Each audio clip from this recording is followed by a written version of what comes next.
Читаю нашого волі, я полкового знамена, дивлюсь на нього я востаннє, у нез'ясованій журбі, всю кров мою всі скидання, воно вібрало у собі, всю кров мою всі скидання, воно вібрало у собі. Усе, що разом пережито, в обходах вистраждано все. Я знаю, інші гордовито прапороносець понесе. Дивлюсь на нього я востаннє, у нез'ясованій журбі, всю кров мою зі скитання, воно вібрало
Прийшли окупанти до нас в Україну, форма новенька, воєнні машини та трохи поплавився їх інвентар.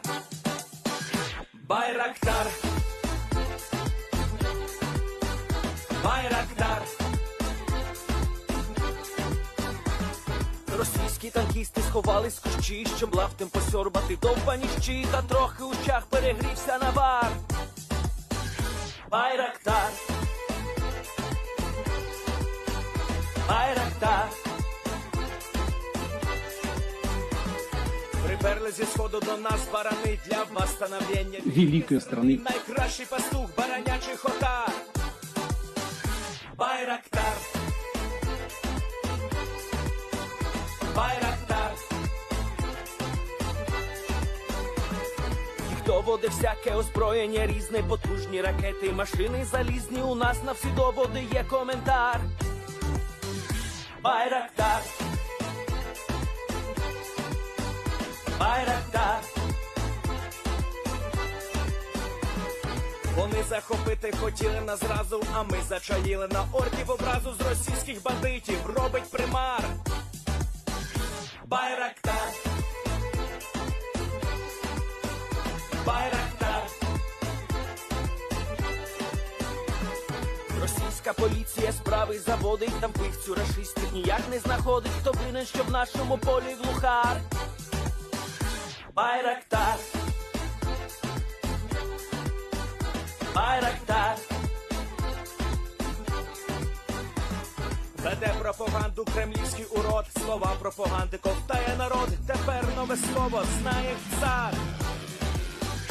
Байрактар. Байрактар. Байрактар. Байрактар. Байрактар.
Yes. The Leaf Street Army sends its regards.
in the world to do that. Hello everyone, I'm the Enforcer, and welcome back to day 299 of the news of the war in Ukraine. I'm accompanied by Enforcer Matt.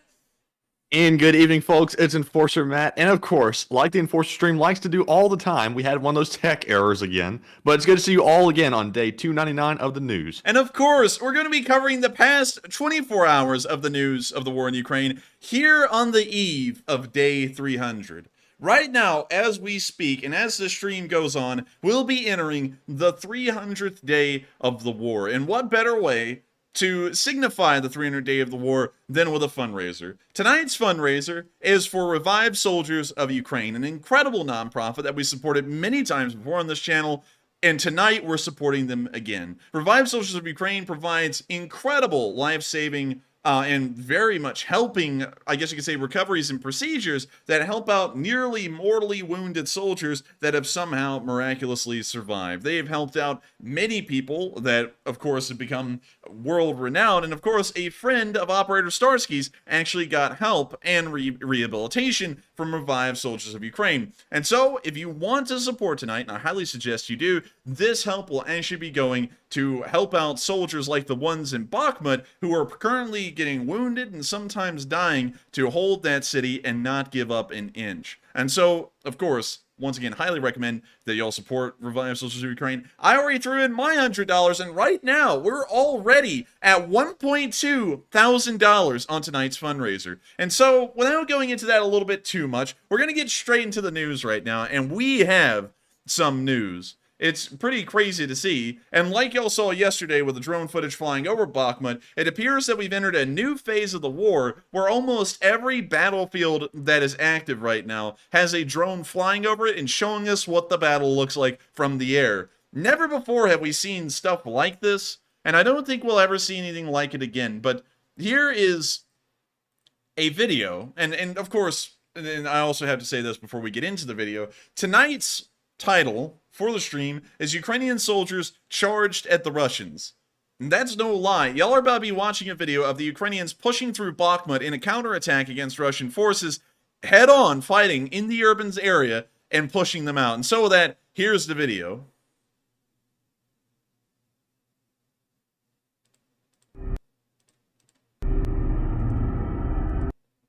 And of course, y'all can hear the music right there. Y'all know what that means. We got to mute it. But we can see right here, artillery explosions happening all around. We can see that once again, this is in the area of the stream. We can see the drone flying around and taking a look at the battlefield below. We see artillery shells landing in the houses in the rows and pretty much the city blocks down there near the stream. And once again, to point out where this is so that we all have an idea of what we're actually looking at, if we zoom into the town of Bakhmut, which I have to find real quick right here, and we come over here, you'll see these rows of apartment buildings and then these little houses right here. You'll also see the what I call the stream and the large storage building that you see on the other side of the creek. This is where the drone is flying over, and this is where Ukrainian and Russian soldiers are going head on each and every day and fighting each other at very close distances, either trying to push the other one out or trying to get into the city. And so now getting back to the footage, now y'all know where this is. And while we don't see the soldiers on the ground at this moment, we do see that there is artillery fire landing in the area, showing that there must be some kind of an ongoing firefight.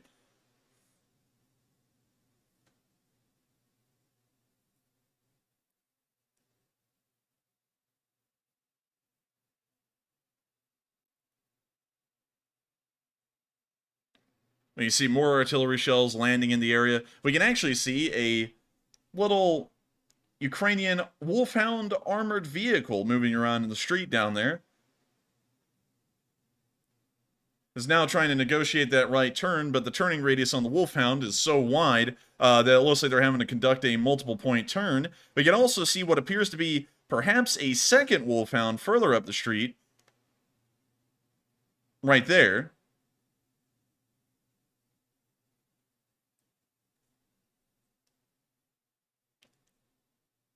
And that may suggest what we were seeing earlier wasn't actually mortar fire while I slammed my knee right into my desk. It was actually an RPG or something similar. When you see that the Russian soldiers are marked right here and the Ukrainians are somewhere in this area. Of course, the positions have changed. This footage came out about 18 hours ago, and this part of the battlefield is highly mobile. They keep on moving around in the city blocks we're seeing on film, so these are not their exact locations at the moment. We can see what appears to be the explosions of the Ukrainians firing into these buildings where the Russians are. And it looks like they're peppering the Russians.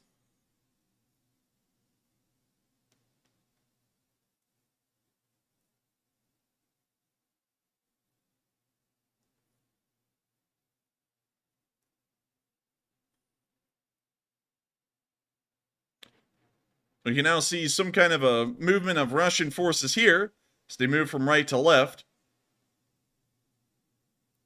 And right now, off camera, if the camera moves back down, you'll see in a second that the wolfhound that we saw a second ago has advanced forward and is now accompanying the other one in a very similar area, once again firing at the Russians.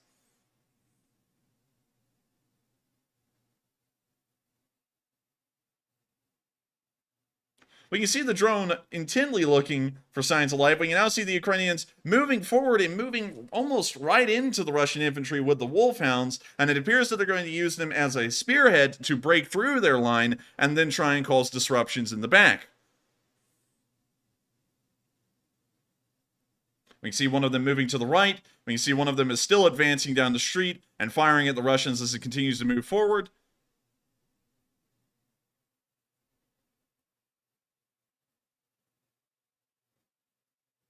And we now see the third wolfhound accompanying the one out in the main street.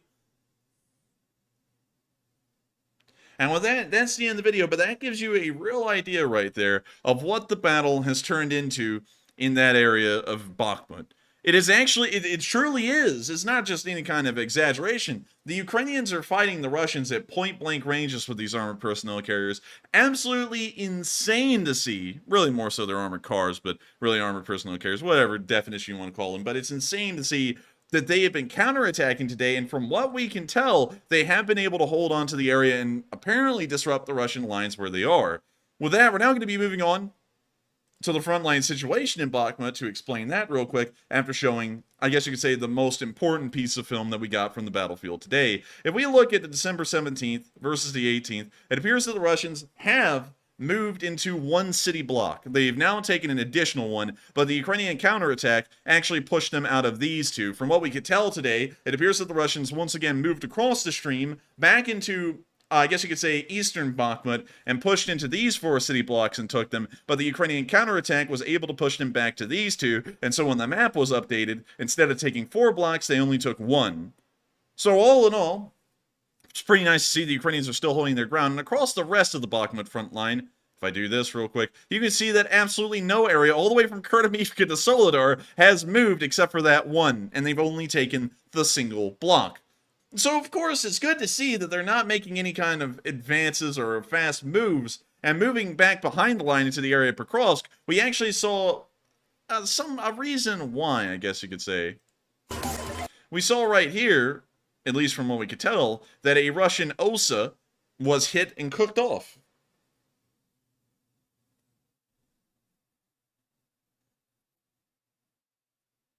We now see the OSA exploding and burning right there.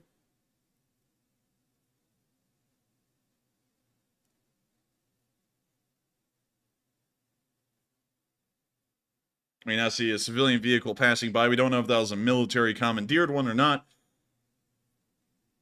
But it appears that the Russians may have lost an OSA anti-air system.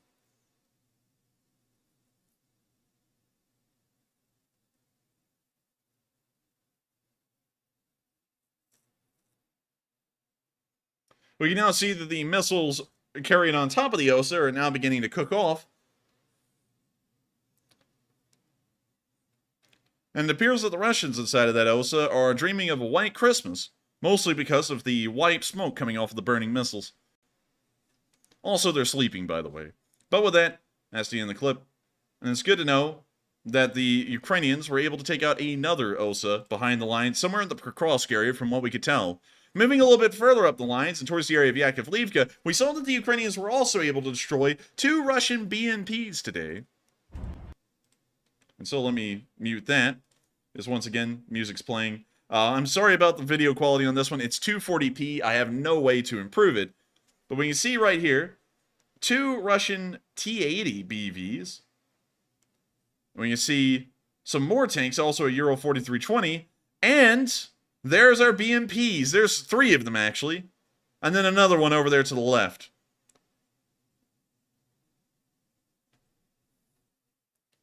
Now see the Ukrainian drone flying around, and artillery is coming down on the Russians fairly accurately.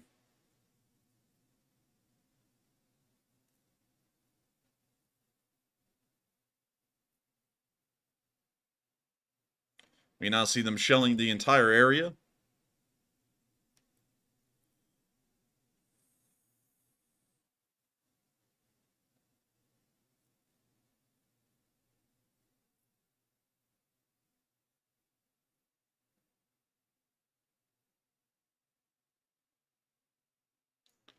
We see that the Ukrainian artillery is trying to hit every armored vehicle it can, and it appears that it may have just hit and caught on fire one of the BMPs inside of its dugouts. Pretty nice to see, I gotta say. We can now see what appears to be a 4320 moving on out, and we can now see the tanks once again in their dugouts. The BMP is continuing to explode. It appears that there may have been a second hit on another vehicle in another part of town. Also, I like that look, Matthew, right there. Like, this BMP is on fire, the crew is probably in trouble, and all the BMP crews are just over here in the wide open, and they're like, oh crap, he's having bad time. Let's not go over there. And they pan just perfectly for, like, dramatic effect, too. Yeah, it's like they're all watching as spectators. You see that one continuing to burn, and it looks like a second one is burning here closer to the building. And we can see here that the Ukrainians tallied up the losses. It appears that they lost 2 BMPs. The rest of the vehicles were either lightly damaged or they got away unscathed. But still, it's good to know that the Ukrainians are wiping out APCs left and right wherever they can, because while they've destroyed a large amount of the Russian armored forces and high-quality tanks are now rare, they still have a pretty decent way to go before they start getting into the surplus supplies of Russian APCs. With that, we're now going to be moving down back into Bakhmut proper, where we can see our normal face at this point, the Ukrainian soldier who's in Bakhmut, giving us an update as to what the town is like today. And so let me hop you all over to Twitter real quick and show you all this little video. Друзі, оперативна обстановка в місті Бахмут станом на 18 грудня. Практично без змін. Так як було вчора, так як було позавчора, так як і сьогодні. Я про це вчора говорив і сьогодні говорив. Ворог за минулу добу не зміг продвинутися, хоча атак було дуже багато. Вони всі були відбиті з великими втратами. Але ворог намагається вперто, живою силою і артилерією продавити наші позиції. Наче у них якась чергова суїцидальна там дата визначена, що їм потрібно конче залізти в Бахмут. Але наразі це їм не вдається. Станом на 10 годину, 18 грудня, бахмутчани, я думаю, визначать, що це за район. Ми кожен день робимо нову локацію. Щоб орки не говорили, що ви там стоїте там, то ми намагаємося робити різні локації. Інквізитор, скажи пару слів для українців. Wait a minute, Inquisitor? Hell, they got people from our Discord over there. They got an actual Inquisitor. Обстановки. Доброго ранку, товариство. Наразі ми зараз знаходимося в Бахмуті. Як завжди, настрій бойовий. Так, дійсно, останнім часом точаться дуже такі напружені бої. Але разом з тим, у нас всіх настрій бойовий, мотивація висока. Ми знаємо, заради чого ми стоїмо тут. Тому Бахмут ми не здамо. Слава Україні! Героям слава, дякую. And with that, that's the end of the clip. But once again, another summary from a soldier on the ground as to what Bakhmut is really like and what's going on out there. And once again, it sounds like they're fairly confident that while the Russians are throwing everything they have into the town of Bakhmut and around it, that the Ukrainians will be able to hold them off and, of course, thwart the offensive. And so hopefully they can, and it looks like so far over the past month they've been doing quite a good job. And so with that, we're now going to be moving a little bit further south into the town, where we saw the Ukrainians observing a massive crater. This was actually so large that it appears to have captured the attention of the Ukrainians. And if y'all don't know, Ukrainian soldiers see a lot of craters, mostly Russian craters, you know, ones where the Russians, of course, had turret tosses and other kinds of competitions. And we believe that based off of archaeological studies, these were some kind of a religious ritual by the Russians in some form to try and go to space. But anyways, let's take a look at this crater. Зараз знаходимося з хлопцями на околицях Бахмута. Виконували бойове завдання. Йдемо до автомобіля. Ось в тій стороні вже у нас підарасики. It's like a tourist attraction, man. They're all like, oh, let's look at the crater. А ось такими Good lord! Damn. ракетками нам пуляють. That is a massive crater. That thing is huge! Huge That respect. surely wasn't caused by just one explosion, though. It was, actually. This was caused by one massive explosion, and a huge credit to the tree that's somehow still standing in the middle of the crater. But what in the world? I don't even know what would have hit here, because we know that they're probably not using cruise and ballistic missiles against the city. They're using almost entirely normal, conventional artillery. So what in the world could have caused this? I have no idea even. Really, this is up to massive amounts of speculation. I would have no idea what would have caused this crater, but if that doesn't give you an idea of the explosives and the size of them that are being used in the Bakhmut area, nothing will. This is probably the biggest crater we've ever seen in Bakhmut. We've seen ones this size elsewhere, usually caused by cruise or ballistic missiles, but we know for the large part that those aren't being used a lot in Bakhmut, and they're very rare, especially considering that this one, rather than the trash in it, it looks somewhat fresh. And so with that, we're now going to be moving on from that very crazy look at this massive crater that's been caused in Bakhmut, and on to the next bit where you see a Ukrainian position get shelled by some ammo, get shelled close nearby to its position. Not shelled by ammo, that's obvious. And so with that, here's the video.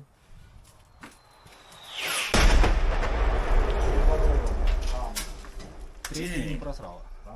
And they sound very calm in there. They're like, oh, look at that. It's raining outside.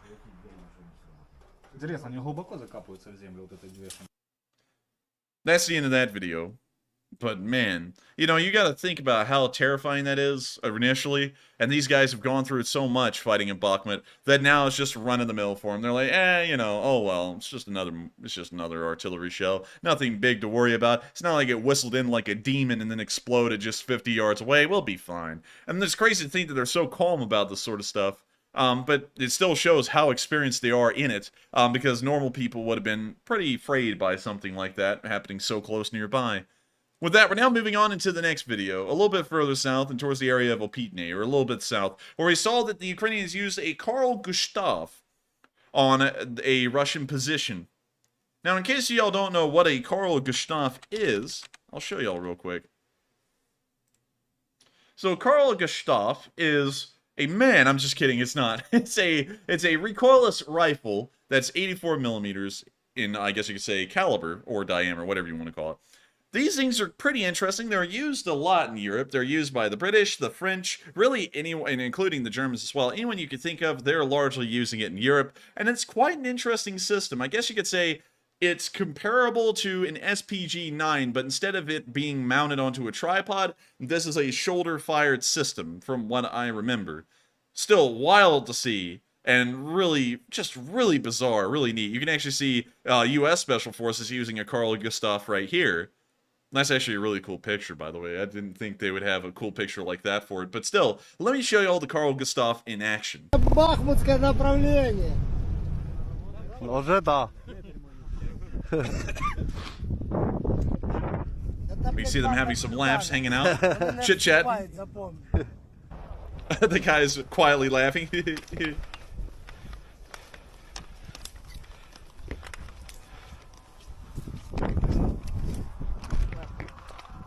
Do you hear that, Matthew? Yes. That sounds like copyrighted music. But you now see him setting up the Carl Gustav and firing it.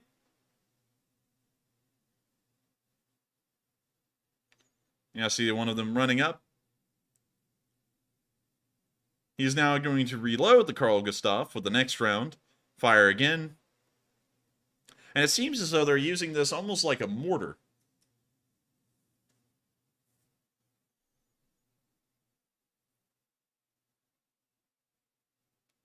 That guy grabs those little shells out, man, through the canisters and just throws them like, like they're nasty or something.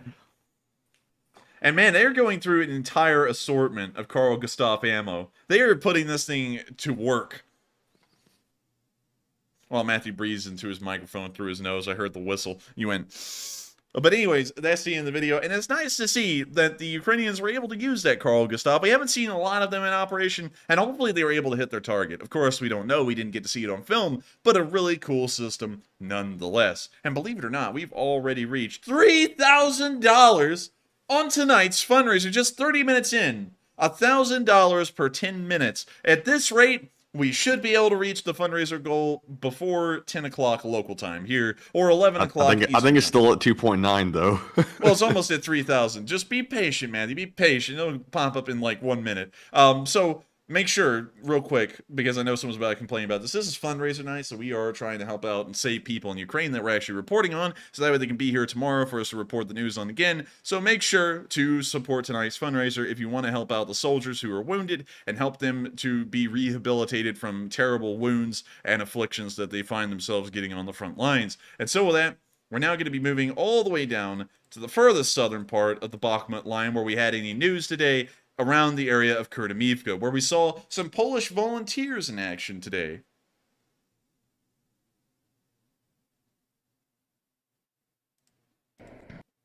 And so, here's the video. It's very short. You see him firing his machine gun. Actually, he's firing a normal rifle. And this man just let out the coolest laugh ever. Sounded like a straight-up pirate from a movie. Listen to that. What in the world? That laugh was like straight out of a movie. It's damn Blackbeard on the battlefield. Oh man, look, here, let me do this again. No man has ever taken me alive, matey. The Russians are scared, you know what, the crapless at this point. Man, you better watch out. If you run into this guy on the battlefield and he laughs like that, you're dead already. He's way too confident with that laugh to not get you by doing that. I mean, like, I would be scared as hell if I heard that around a corner. I'd be like, oh my god, something terrible's about to happen to me. I'm about to end up like one of those kids that goes into the campgrounds on the Friday the 13th movie, you know, with a female companion and ends up doing some weird stuff in there. I'm going to end up like them. I'm going to be the first victim of the movie if that guy's laughing like that. So with that, we're now going to be moving on from the southern area of the front line. And once again, we know that we got Blackbeard down there fighting for the Ukrainians. And if he's fighting for the Ukrainians, they ought to be winning. And so with that, we're now going to be moving out of Bakhmut. Once again, the Ukrainians are not giving up a single inch. And thank you so much to the anonymous donor who just sent in $180. We never get to call anonymous donors out when we recognize donors because we don't know who y'all are. But still, thank you so much once again for donating to tonight's fundraiser. And so with that, moving on out of Bakhmut, we gotta move into Russia because, oh my golly, have a holly jolly Christmas, y'all. Y'all wouldn't believe it, but Christmas this year is canceled. Santa's joined the Russian forces. You're not gonna believe it, Matthew. Santa is a Russian shill. Ho ho ho! What have I been waiting this whole time for, comrade? Oh ho ho!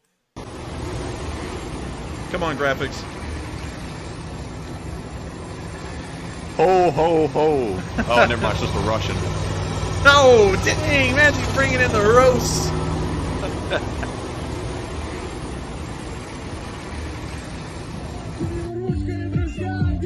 Oh, this is cheap. Oh, man, Santa went modern. It's strip club Santa. Yeah. He's coming in. Starts twerking on top of the tank. He starts stripping the beard off and the hat and everything with that music playing in the background. That's cheap.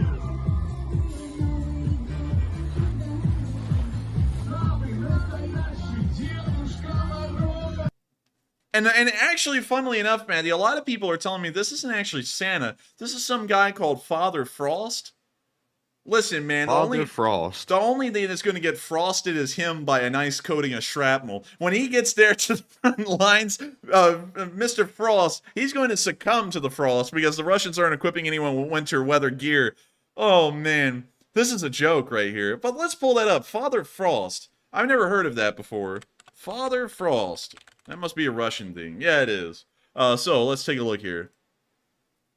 So Father Frost, we got a very short Wikipedia page. This guy doesn't bring in the ratings, apparently, so he doesn't get a lot of info put out on him. He's bad news. He's old. He's dated. Let's see. It's a Russian fairy tale collected by so-and-so, included as the story of the King Frost.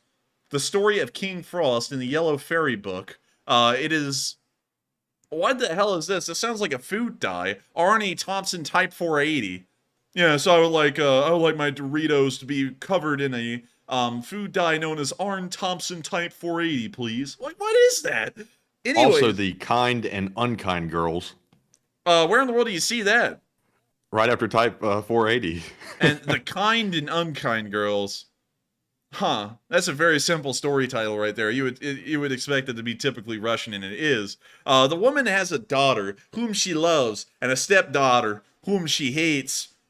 Okay. One day, the woman... That's deep. That's deep. One day, the woman orders her husband to take her stepdaughter out into the winter wilderness and to leave her there to die. Wow, the Russians have been cold-hearted ever since the inception of fairy tales. And he obeys, leaving her at the foot of a tree in the forest. Father first finds her there, and because the girl is polite and kind to him, he gives her a chest full of beautiful jewels and fine garments. Sometime later, the stepmother sends the girl's father to retrieve her body for burial. Jeez, these people are cold as hell. This is a Christmas tale? This is a Christmas tale in Russia. It kind of gives you the idea of why there's such cold-hearted people. And is enraged. Merry Christmas, kids. And is enraged when he instead brings the girl back alive, happy and dressed in finery. Consumed by greed and envy, the woman orders her husband to take her own daughter to the same place, but when found by Father Frost, the woman's daughter is rude and unkind to him, and he's inclined to punish rather than reward her. The father finds her frozen to death at the foot of the tree and carries her body back to her grief-stricken mother. In the grim version, the girl is covered with gold and silver coins, while the rude child is covered in cement, mud, flour, and pitch. What the hell? Like, this is why the Russians are so messed up to this day, is that these are the kinds of stories that are, like, told to their kids. Like, I don't know, this is just messed up. A next level right here. But apparently, Father Frost... Well, I guess he's staying true to form. He's not freezing your daughter to death. He's freezing your sons to death in Ukraine right now. But in a way, he's still keeping true to lore form. Or as they say, lore accurate in the movie world. Or canon these days. But still, with that, we're now going to be moving on from that very weird propaganda trick. And we're now going to be moving on into the next bit of news in Russia. Where we can see some more interesting things happening. New Age Germans from the 1940s, to say the least. Now, excuse the little weird things on the side of the screen, but notice that the symbolism in Russia is very resemblant of symbolism in Berlin during the 40s. Very, very similar, actually. It's almost like they took direct inspiration from this and made it into that. Yeah, it does. And what's the point? Like, why did they put up those letters? Apparently, these, I believe, are all the markings that Russian fighting forces have inside of Ukraine, the Z, V, and O. It is kind of weird because, Isn't that stupid? They're putting, like, the letters they used to mark their tanks with. Like, how did that become, like, the symbol of the war? I've got to be honest with you, Matthew. I have absolutely no idea. But apparently they worship these letters now. And what's very interesting to me is that I don't believe any of these are... except for the O, if I'm correct, are native to the Cyrillic alphabet. They're all Latin letters from the Latin alphabet. So while they're sitting there talking about they hate the West, they're symbolizing and worshiping their armed forces through Latin letters from the Latin alphabet that are entirely Western. So Gotta put a NASA symbol below it. yeah. So that we are on to the next bit of news, our last bit of news in Russia, where we can see that we've gotten return. You know, tonight isn't a fundraiser night without some insanity. And I hope this insanity encourages you all to donate, because this is what the Ukrainians are fighting against in terms of the Russians just straight up being insane. Now, this is 8 minutes long, and the Russian propaganda will melt your brain after about 5 minutes of exposure, so I'm only going to limit it down to about 4 minutes. But if everyone's enjoying themselves, I will allow the rot to consume, and we'll play the whole 8 minutes of it. But we'll gauge everyone by the time of 4 minutes. And so with that, here's the video, and get ready, y'all. It is a trip. Мы живем в эпоху последних дней. То, что сейчас происходит на Украине не останется. Идет священная война. Мы воюем за само право человеческого рода существовать в изначальном виде, как он был задуман и сотворен Творцом. А те глупцы, которые пытаются бороться, они борются не с нами, они с Господом воюют. Oh, И в случае их... now the Russians have moved on to the next thing, Matthew. It's a war against God. It's a holy war now. Oh, great. Whoa. That's going to be a fun one, isn't it? Because now that they've made it a holy war, now they're going to start trying to make it a us versus them ideological kind of thing. And usually that's when war crimes happen the most. So that'll be interesting to see what evolves from this kind of stupid propaganda spin that they're now moving down. Because a while ago, they were talking about it's not really versus Ukraine anymore, it's versus the West and NATO. Now they're turning it into a holy war. I guess this guy is going to turn into Pope Gregory IV here soon and declare a righteous holy war in Jerusalem or something. But anyways, we're going to let it continue. Их победа, их конец один. Почему, когда я говорю, что или мы победим, или весь мир в труху, в этом есть и иной смысл.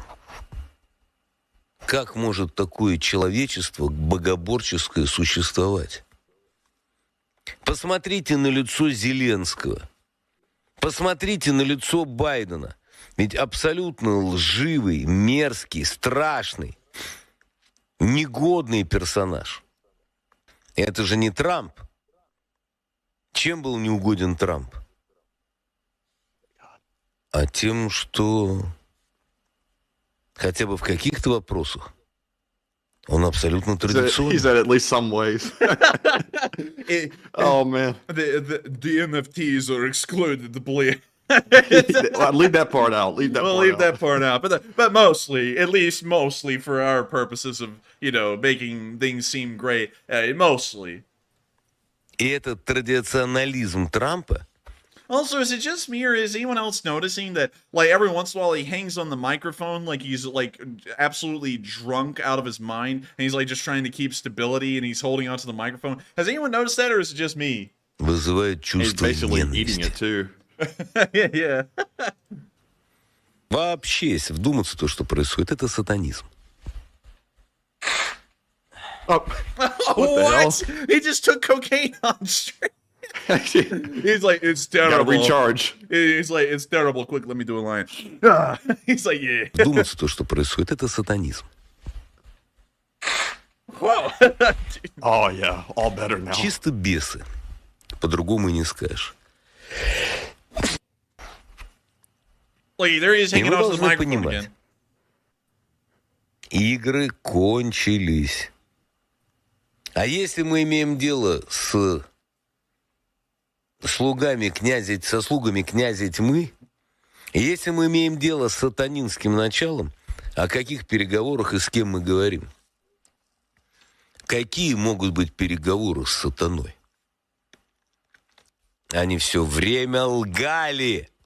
Это и есть основа западной сатанинской цивилизации. Ложь. Where is this jacket from? He's talking. Also, what the hell is this thing? He's talking about the satanic Western civilization. This thing looks the closest that I've ever seen to a statue of Satan ever. That thing just looks demonic, whatever the hell that statue is. He's looking at it while he's monologuing. He's like, the satanic West. They're so satanic. Blah, blah, blah. And that thing's on his desk, and it's like, where the hell did your jacket come from, man? It probably came from America. It's probably some kind of a Levi jacket, come on, man, get out of here. И мы хотим с ними о чем-то договориться, они снова обманут. Они всегда лгут.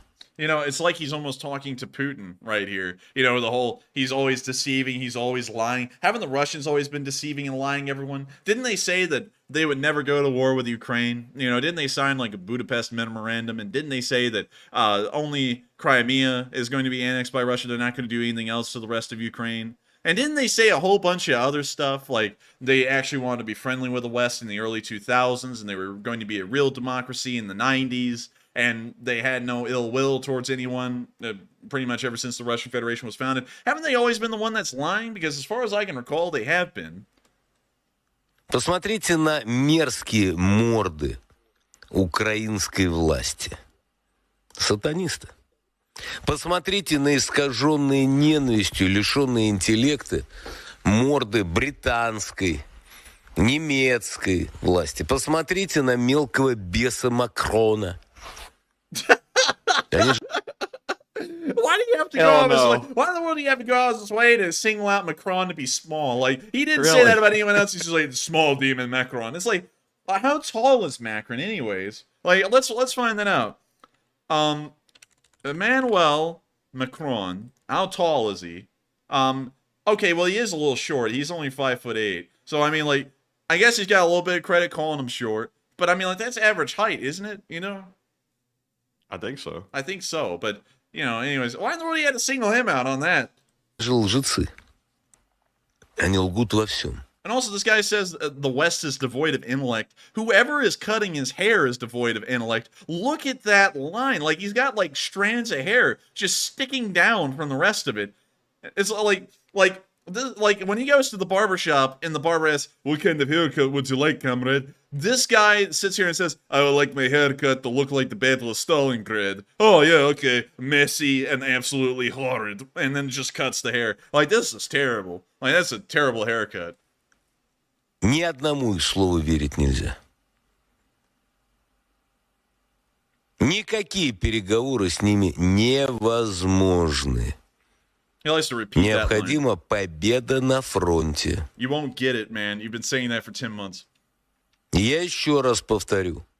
Необходимо активно работать среди верующих в Западной Европе и в Соединенных Штатах Америки, объясняя им, что Россия не враг, что Россия во многом за них ведет ту священную войну. Here comes this bull lie. You almost want to cuss on this one. Here comes this bull lie again, that we're fighting, the Russians are not fighting for themselves and, their own interests. We're fighting for you guys out there in the West. We care for you people. And then you hear the normal Russians say that they want Americans to just die in hellfire no matter what. And, it's like, You can't sit there and kid me. It's like, we've been here for too long. We've listened to too many Russians. We know that they hate the West. They hate everything about us. There is nothing in this war that is being fought for anyone in the West. This right here is an entire lie, and they're just hoping that people are not paying enough attention to the war and what they're really doing and buy into this stuff and actually believe that in some way the Russians are actually trying to protect them, while each and every day talking about how they're going to vaporize the West with intercontinental ballistic missiles and actually make songs about it that are like Hollywood production levels of quality.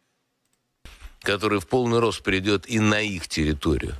Никто их не оставит в покое. Никто не даст им спокойно верить. Их будут низводить. Мы последние защитники христианства. И заметьте, как плечом к плечу с нами. Well, wait a minute, hang on. That doesn't make any sense. Hang on. Listen here, everyone. We're not going to get into religion or anything, but how does that make sense as they say we're the defenders of the Christian faith, and we're doing it so well defending the Christian faith, which, really is an antithesis to Islam as a whole, and we're doing it so well that the Muslims are going to stand beside us? That doesn't make any sense.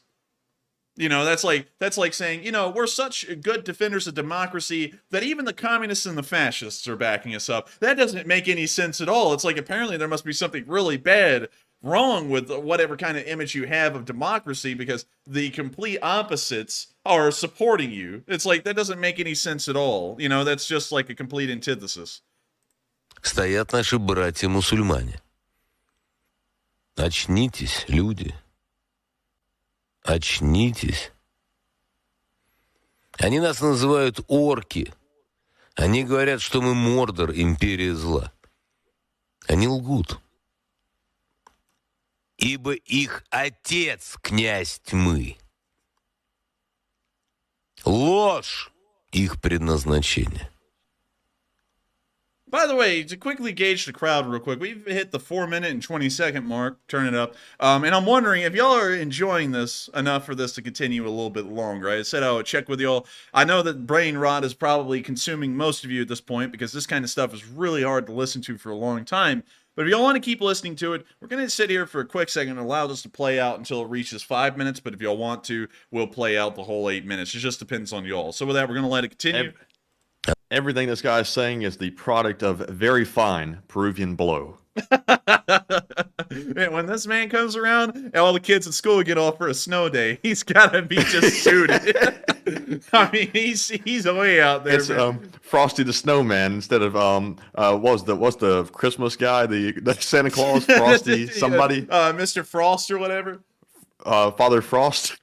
Oh man. Oh, and it looks like everyone's coming back Dang. with a unanimous no. Like, I'm seeing a couple of yeses in there, but almost all of y'all are saying no. So we're not going to play That this. is the fastest I've ever seen the chat go before. That's Yeah, I like mean, 100 chats a minute. This is going fast, so I'm sorry, y'all. We're not going to subject y'all to any more of this unfortunate torture. And I know, right, we're going to have everyone checked here in a minute for brain damage because I honestly feel like every time I watch this guy's show, I lose brain cells. Even trying to just show y'all what they're saying over there, I feel like I'm losing some. I hope y'all aren't. We always want our audience to be healthy and safe as possible, but I feel like this has got to have some kind of psychological damage on you if you watch it long enough. And so we're not going to subject y'all to it because the no's are coming in so freaking fast. The chat rate's going to be up in the hundreds here in a second. So with that, we're now moving on from Russia because we cannot handle any more of that. And we're now going to be moving on down into Chechnya, which I don't really call Russia anymore because they're in riots still. And we saw a film of that today.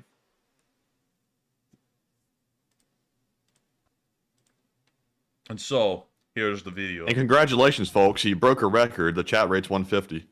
150? Goodness. Yeah. Do we have slow mode on? No. We hadn't been doing that for like a week. Man, they are going fast. But with that, here's a video of some riots that are still going on in Chechnya.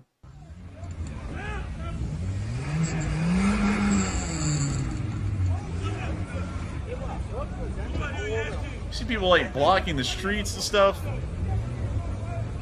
You see some cops showing up. Sounds like some people are burning out trying to hit the cops as hard as they can with their cars. Sounds like a rogue car meet. Yeah, with that's the video. But once again, you can see that the Chechens don't really seem too happy about it. Wasn't as violent as it was a while ago, but you can still see that they're out in the streets. Not really a big fan of the entire idea of going to war for the man who looks like he smells like cheese and ham. And in case you all forgot who I'm talking about none other than Ramzan Kadyrov, the ham and cheese man of the Chechen world. Look at this guy. Look at this guy. I mean, like, he smells a ham and cheese. You know it. Reeks. Also, who the hell is cutting everyone's hair in Russia? Like, this guy's got the same exact haircut as the propaganda man. It's horrid. Like, they need to get new haircut, like barbers. Man, the butcher of Baghdad got a hold of that hairline. There's a barber who cuts the hair of some of the most prominent people in Russia. They call him the Butcher of Ramzan. Don. I'm going to get my hair cut, Don. But anyways, we got to move on from him. He's a little too ugly to look at. And there's a lot of subject matter, and there's a lot in that face right there. I'll tell you that, Don. Maybe that's why he's saying Don all the time. I mean, like, it's pretty bad, Don. I have to agree, it's pretty bad. But anyways, with that, we're now moving on into our location unknowns for the night. And now it's time for us to take a quick pause. Oh my god, Kenny Luton just came up with the worst roast ever. Lego hair. Lego hair. It's Lego hair. Let me find the right one real quick. It's this one. It's Lego hair. It's on all of them. The Russian propagandists. Ramzan Kadyrov. They all get that Lego haircut. It's that simple. Go to. They need to come up with a Lego minifigure of oh wait a minute, look, they got a Lego minifigure of Xi Jinping right there. Look at that. Is that him? I guess. I mean, he's wearing the same drip. He's got like that little like gray weird shirt thing going on with the buttons. YouTube's about to come down and smack us for that one, man. They're gonna be like, nah, get out here. Oh, did you talk about Xi? Bing Chilling. What was on Banga? Bing chilling. But anyways, with that was the best roast ever. That was perfect. But with that, we're now moving into our location unknowns, where we're going to be checking out a video of the Ukrainians when they get you. If y'all weren't happy about the Ukrainians charging at the Russians at Bakhmut, y'all really thought that wasn't a charge, we're about to watch a charge. This is what qualifies as a charge. So, before we stop for a second to go and recognize all of the top donors, make sure if you want your name to be called out, make sure to donate to the fundraiser. We will call out your name if it's a high number. But with that, let me show you this video real quick, because this can't wait.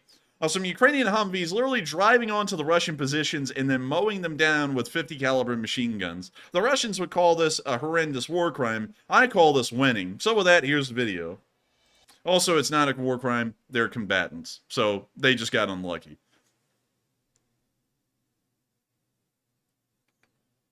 We can now see the Humvee literally driving down the road. Like here's something funny, man. You look, there's the foxhole. You know, there's like 8 Russians around it, and a lot of them are not in the foxhole.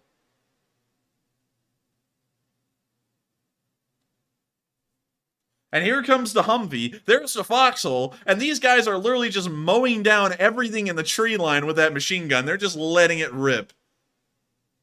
And look, they're just wiping them out. Like, no regrets, no fear. They are sweeping the entire ground with that machine gun. It looks like they even hit some ammo that's caught on fire over there. And you see more... Like, did they not hear them driving up, or they just don't care? I don't know. Dang, Tangan. Good Lord. Nice donation. Oh, man. We now see him driving up again. You can actually see the Russians running for the hills right there. Did you see it? They're all over here, man. You watch them. They're running off. They're getting this position. Oh, crap, man. Oh, crap, oh, crap. And they're just running away. They're like, this is not good, man. And now yes, Gus. It's like a Ukrainian drive-by shooting. They're like masters at it at this point. Oh, man. 1 second. This may be why they didn't hear it, Matthew. Let me pull up the song. I'm only going to play a second of it on my phone through the microphone, because I don't think we'll get copyrighted if I do that. We'll have to see. But let me type it in. Y'all know it when you hear it.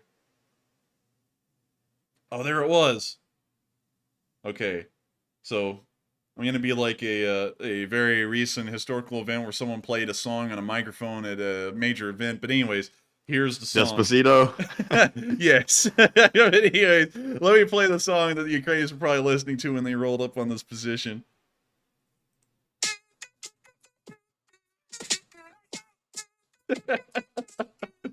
Oh, man. Another one. Another one. But man, that's probably why the Russians didn't hear him. They couldn't hear him over the sound of the subwoofers that the Ukrainians had going on inside of the Humvees. So all that they could do is just run off when they got there. But I gotta say, I don't know how the Ukrainians always get the drop on the Russians. They can actually get the drop on the Russians by literally just driving up onto them at this point. And it's crazy to think that they're able to pull this kind of stuff off still. I mean, you would think that the Russians would have smartened up over 10 months, but if we know anything from their fairy tales, their education system, and their literacy rates, they won't be, and they haven't been. So with that, it's now time for us to move into our next bit of Location Unknown news, but I gotta put the brakes on right here, because the next bit is some pretty big Location Unknown news as well, but we have to recognize all of the donors that have made it possible tonight for us in the first hour of the stream alone to get to $4.5 thousand raised. We are only $500 away from tonight's goal, and we're just an hour in. And so with that, let's get here our top donors and then go over our polls and a couple of questions.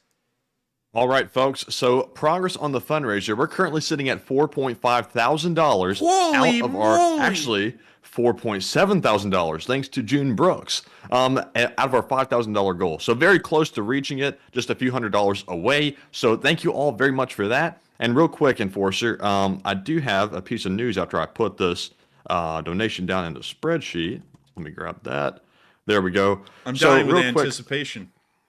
So yes, so real quick, some news. It looks like 50 minutes ago, Kyiv came under kamikaze drone attack, specifically the Shahed drones, according to the Kyiv Independent, and they shot down 9 of them. It's unclear how many were sent into Kyiv, but it looks like the attack might be over. It's unclear still at this point. Man, also, there was, yeah, they shot down 9 of them before they were able to hit something. Well, that's definitely also, improved. Yes, it has. And also, I sent to your Discord on DM a fire that broke out at a Russian oil field, I believe about 30 minutes ago or so, maybe an hour ago. I'm not really sure, but Susie Halsey sent that to me in the live chat. I'll make sure to check that out here in a second. But with that, now that we've gotten over all that big news, let's hear our top donors, and we will also check that out after this segment. All right, so moving on to recognize all of our top donors, let me reorganize my spreadsheet real quick, make sure we call them in order. So first up, we have a $200 donation from Malachite, we have a $152 from Tangen, a $150 from June Brooks, $140 from James Reyes, and a $100 donation from Misk77, along with Just Chillin', Cindy Mitchell, BCBCR, Rustin Rott, Zran Tran, also several $50 donations. The first is from Terrence Custer. The next is from Axel K. Then we have one from Jason John. We have one from Panama Floyd, Peter, Grumpy Blitz, Sharon Tukolsky, Greg Carrier, Magic Sky Girl, Dad Good, and David Kuhn. And thank you all for that support very much. We do appreciate it. And let's see where we're sitting at this point. We're still at 4.7, I think. I think my screen is lagging over here, though. We are at 4.7. I think we're getting really close to 4.8, though. So we are about just $200 away from the fund. Oh, wait a minute. Yeah, we just passed 4.8. We are less than $200 away from the $5,000 goal tonight. So I'm wondering if we'll get to it. Also, Matthew, I saw that you slammed that bot, Sid Fredrickson. And you know, yes. I think we always have to have a bot like that, because one thing that I always like to credit ourselves with is the fact that our fundraisers are as transparent as possible. And if y'all ever saw Sid in the live chat, he was saying, "Oh, you know, they're stealing the money," you know, the usual. What a con! And I'll say, "Cha-ching!" He was coming up with all kinds of creative stuff to say. But real quick, to go through our little PSA, just in case if you're new to the stream, you don't know how these fundraisers work. Unlike other ones that you can sometimes see on YouTube, where it's like a Patreon, or well, not a Patreon, a PayPal, or some kind of like a GoFundMe or something like that. We do not run our systems through that, because it's easy for the question to come up as to whether money is being skimmed off or whether it's all being stolen or not, because there's no proof beyond you putting your fund in there as to where it's going. And that's why we use YouTube Give to run our fundraisers, and that's what you see right now. YouTube Give is actually built into the YouTube system. That's why this shows up into the live chat. And also, you can pull it up right here, YouTube Give. You can type it in on Google, and you can read exactly on supportgoogle.com how it works. And on top of that, just in case if you didn't have enough assurity yet whether this was safe or not, let me go real quick and show you all the stream on the stream to show you all that. Because whenever I see a bot come through and say something like that, that's pretty much straight up slander that I, you know, honestly wish you could sue for on YouTube, because the fact that anyone can come around anywhere and just say something like that baselessly really does piss me off. But moving on down here, you can see right there, it says help out the brave Bakhmut soldiers of Ukraine. You see that, you click show more, and it says everything. It literally says YouTube covers all transaction fees, nonprofit websites, built into YouTube system. It's a legit fundraiser. We can't even touch any of this, and 100% of it all goes straight to the fundraiser in question. YouTube covers all the fees, so if we raise $5,000 tonight, $5,000 goes straight to the nonprofit, which is Revive Soldiers of Ukraine. Oddly enough, for some reason, though, this is kind of weird. Revive Soldiers of Ukraine, also, we are like $80 away from the fundraiser goal. But Revive Soldiers of Ukraine lost their, like, logo that they used to have, so now it's like a little hand symbol thing, because I had to pick one, and that was the one I picked. But I don't know why they lost it. That was kind of weird. But anyways, it's still a great nonprofit. You can see that it tells you all about Revive Soldiers of Ukraine. They have their own little summary down here. I have my own summary here. And so there you have it. I mean, like, you know, it's pretty plain and simple. There's not a lot of questions as to what's going on with this, because it actually explains it all right here and on the fundraiser, in case y'all never saw it. And we did it! Had $5,000. We hit $5,000! Yeah! And I gotta say, what one hell of a fundraiser. We've already reached the goal tonight. So now we're just sitting around on our laurels, enjoying the rest of the night, covering all the news, because we've reached the goal. We really don't have to try anymore. We don't have to try hard. And also, this fundraiser only has an hour and 53 minutes left. These start, like, right before the stream. They get attached to the stream, and then they end at midnight our time, which is in an hour and 53 minutes. So, just in case y'all didn't know that as well. And Tangen just threw in another 1,000 Norwegian kroner. I about to say Korean kroner. That would have been so wrong. It would have been unbelievable. But anyways, we need to get back to the news. And Well, wait, we didn't cover our polls or questions. Matthew went, wait. Let's get to the polls and the questions. All right, so real quick, we do have some more top donors that we have to call out real quick. And let's see, they aren't in order, so let me try to go in order. 120 from James Reyes, that we saw at 100 from Tangen once again, and we have a 50 from G-Man, Ryan Whitehouse, and also Avdiivka. It sounds like, what's it, a la vista? Hasta la vista, baby. Hasta la vista. Yes, but seriously though, thank you all for that support once again. We're currently sitting at 5.3 thousand, so we are $300 above goal. So great progress, and thank you all very much for that. And of course, I gotta thank each and every one of y'all in the Lee Spring Army, big donations and small donations, for making this possible. If it wasn't for y'all, we wouldn't be able to blow through another fundraiser goal. I believe this may even be the 40th fundraiser we've ever run. And right now, we'll have raised about $705,000 in support of Ukraine. That also includes the fundraiser that was matched by, I believe, Airbnb for UNHCR, which occurred last week. And so I got to thank you all so much once again for making this possible. It's an unbelievable thing that the Lee Spring Army has been able to blow through so many fundraiser goals, been able to help out so much, and it's really incredible, I gotta say. Also, a lot of people are asking for me to call a general order. We only call general orders when we have not reached the goal. And we have reached the goal tonight so quickly that there was no time to call it. So, sadly, we won't be calling one tonight. More like, actually, fortunately, we aren't calling one tonight. It's impressive to know we didn't have to call one to reach the fundraiser goal. But still, I gotta thank you all so much once again. And with that, let's get on into those polls. All right, and the first poll said Russian arms dealer Viktor Bout visited occupied Ukraine today. Is Russia using him solely as propaganda? It looks like 78% said yes, it is solely propaganda. 10% said not sure, and 12% said no, he will make arms deals for Russia. Personally, me, it sounds like they're parading him around to try to basically piss off the West and the United States. Because there's really no reason for him to be going there except to piss us off. But Enforcer, what say you? I would say that they're just using that guy to travel around, because if he had never gone to prison in the United States, he would just be another guy. He wouldn't be noticed by anyone in Russia. They would keep their names out of their mouths. But now that he's been returned, now he's going to be hailed as a hero, and they're going to travel him around. He's going to say a whole bunch of stupid stuff. He's probably going to meet Steven Seagal, which would be the highlight of his life. He's going to be doing all kinds of things, but I really think it's just because he was at one point in an American prison. I think at this point that just furthers the idea of maybe just accidentally raining on his parade and helping. Good Lord! Whoa! Miss Disa threw in $1,000 to tonight's fundraiser. Dang. Holy moly! And I gotta thank you so much for that support. And also, someone asked, where does this money go? It goes to Revive Soldiers of Ukraine. It says it in the fundraiser. But anyways, with that, thank you so much once again. And let's get to the next poll. Also, shout out to James Reyes' daughter. It's apparently her birthday today, And so I happy saw birthday. that. I actually saw that. And happy birthday to your daughter, James Reyes. And I hope that y'all been enjoying tonight's stream as well, because it's really cool to know that people actually get on the stream to celebrate their birthdays and watch. I can't believe that y'all find this fun enough to watch on y'all's birthdays, and I'm highly honored that y'all are here tonight. And I got to thank you so much for donating and also for being here on her birthday. So happy birthday to your daughter, James Reyes, and thank you so much for donating as well. And so with that, let's get to the next poll. All right, and that next poll says, is the favorite Russian propagandist on something? It looks like 50% said he's heavy vodka drinking, 22% said he's on blow, 22% said no, he's sober but crazy, and 6% said I'm not sure. Now, if that guy is sober, that's I'd say pretty low standard for Russians, so I'm going to say he's probably just heavy vodka drinking.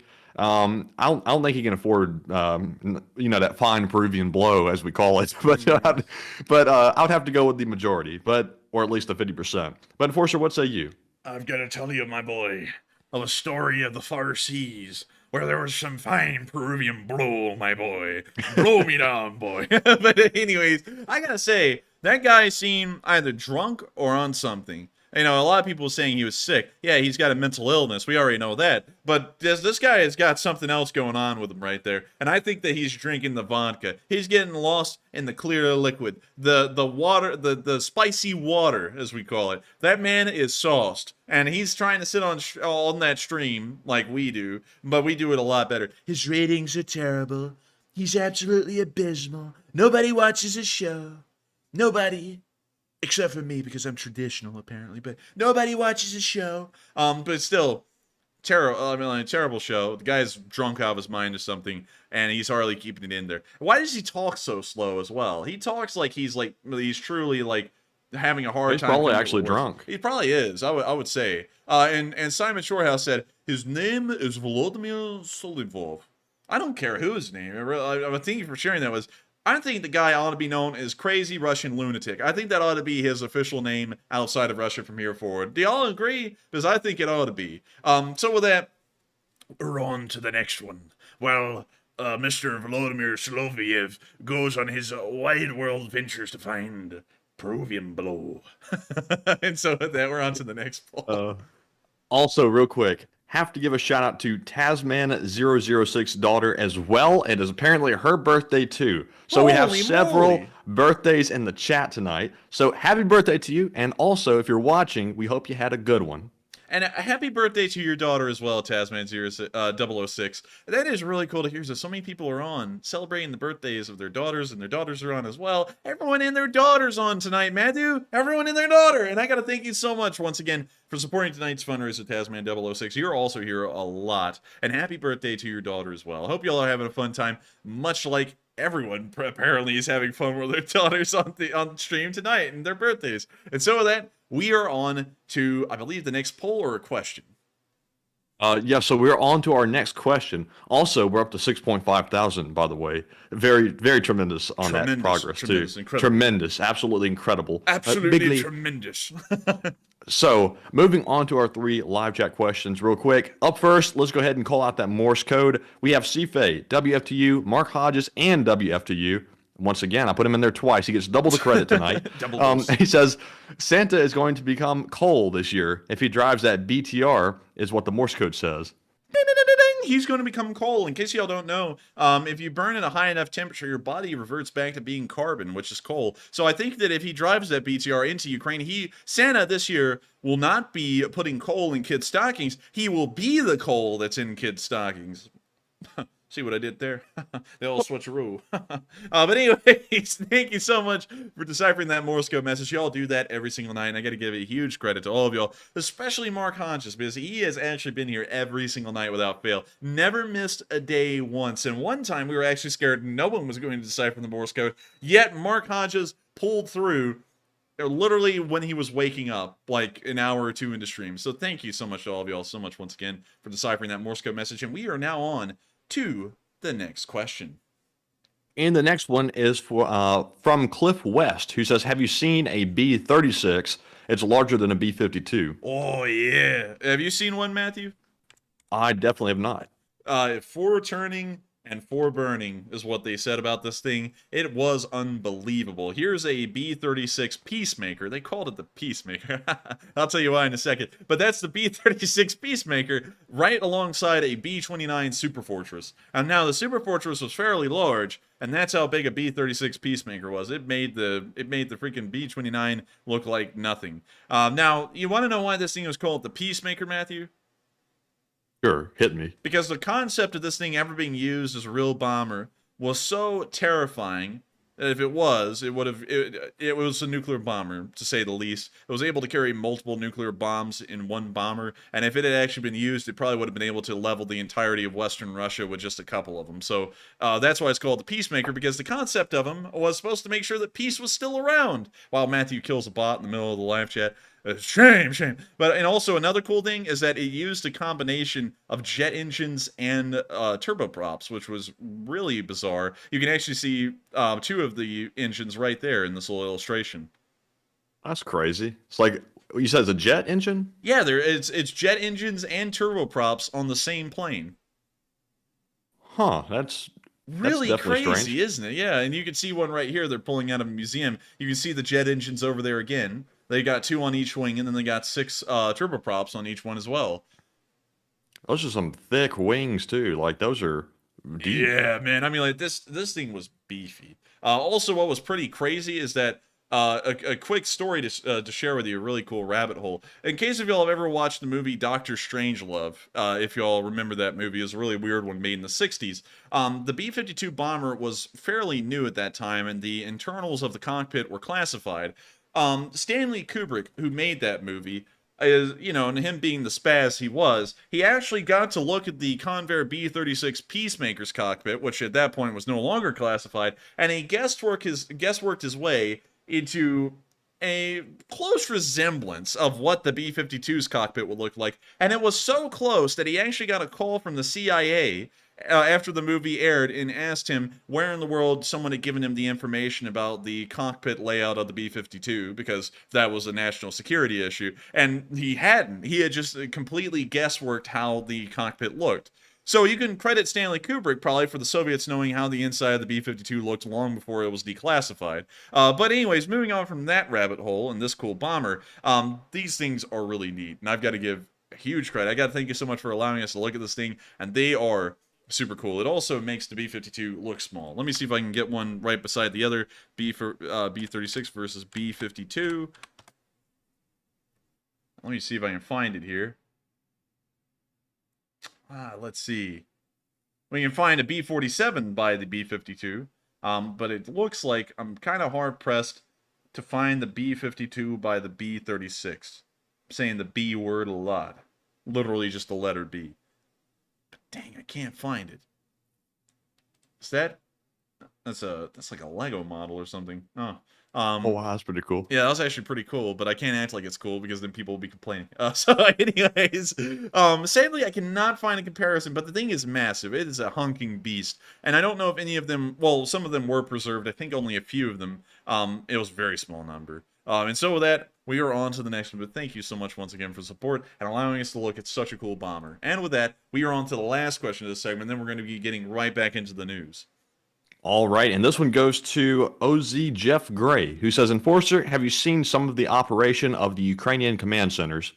We have hardly seen a lot of operations of Ukrainian command centers, mostly because it's an operational security issue. But from what we can tell, based off of how the Ukrainian military is performing, they must have some incredibly efficient and well laid out command centers for them to be doing what they're being able to pull off. So unfortunately, the answer to that is no, but I would maybe love to see that one day after the war. And so with that, we're now moving out of this question segment and back into our location unknowns, where we can see that the Ukrainians are actually sending know that one of these T-90Ms is in the United States and we're taking it apart, but they're also using some of the captured T-90Ms on the front lines. We can see here that the Ukrainians have captured one and has now been integrated into the 30th Mechanized Brigade for them to use. Oh man, you gotta give credit to the Russians, providing the best tanks for the Ukrainians so far in the war. Of course, will be eclipsed as soon as the first Abrams or Leopard ever arrives inside of Ukraine, but it's still cool to know that the Ukrainians actually got some, I guess you could say, integrated top-notch tanks, in a way, in their own armed forces now, of course, thanks to the efforts of the Russians. And so, once again, really nice to see, and with that, we're moving on to the next bit of Location Unknown news, where we can see some drunk Russians inside of a Ukrainian home. And they're shooting their guns in there, so here's the video.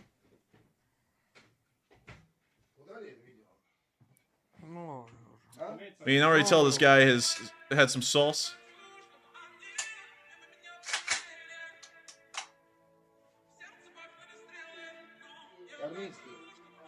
Uh-oh. Wait a minute, was his finger in the trigger guard right there? Oh, look! Perfect gun safety, guys. Perfect gun safety. You got Vadim over here walking out of the closet. I'm sure there's plenty of jokes to be made there. And this guy's gonna shoot the gun right over his head. What an idiot. Damn. Look, oh my god, wait a minute, this guy literally just walked in front of it, put his heart in front of the barrel. Holy moly. Goodness.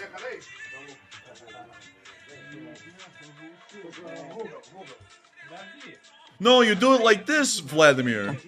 He was about to show him how to shoot it in the house, too. Oh my god. Goodness gracious. I think we have 20 IQ between the both of them. This is right here is, I don't know, what in the world do we even call this? I don't even know. Anyways, we're gonna let it continue.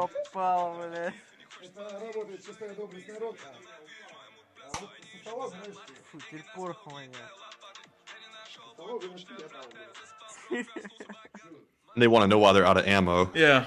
They also want to know why they're dying from friendly fire so much. I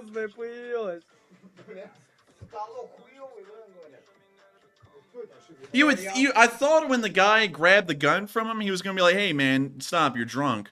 Instead, he's like, "No, let me show you how to do it." Like, what in the world? Like, you would think this guy would come out and be like, "Hey man, like, stop this stupid stuff, man. What are you, an idiot?" Look, like, he grabs the gun from him like that. Look, like, watch this again. "Hey man, you stupid idiot. You don't do it like that. You do it like this." What the hell? You know something that a lot of people are pointing out in the live chat, Matthew, is that this probably has an attic in it, and there's probably Russian soldiers sleeping up there. You know, there's probably, like, once this video ended, there's probably, like, little red droplets dripping from the ceiling, and probably the ceiling starting to change color. You know, like, it's the automatically paint-changing ceiling. They're so drunk they'll think it's the Amityville horror house with like blood running down the walls. Johnny! Oh, it's haunted. Bliat. I hate the West. Johnny! They run out of the house. Oh man, they're gonna be calling up Mr. Frost or whatever he is. "Please give me jewels. There's demons in the house, and we're fighting Satanists. Their houses bleed when we shoot them." But with that, we're moving on to the next clip. Once again, Russian insanity at its finest. And on to the next one where we see that some Russians are sleeping. Now, Mr. Frost, he sees you when you're sleeping. He knows when you're awake, and beyond the recorder music, which is always popping up everywhere, we're about to be watching these Russians take a nap. When you see them right there, when you see them right there, about to see the Ukrainians turn them into some jelly, easy peasy. We can see the positions getting hit dead on. Look at that. We can see them dropping the eggs. We can see them dropping the slippers. See them dropping it into the dugouts. Easy peasy, man. No problem. We can see them hitting them with some artillery.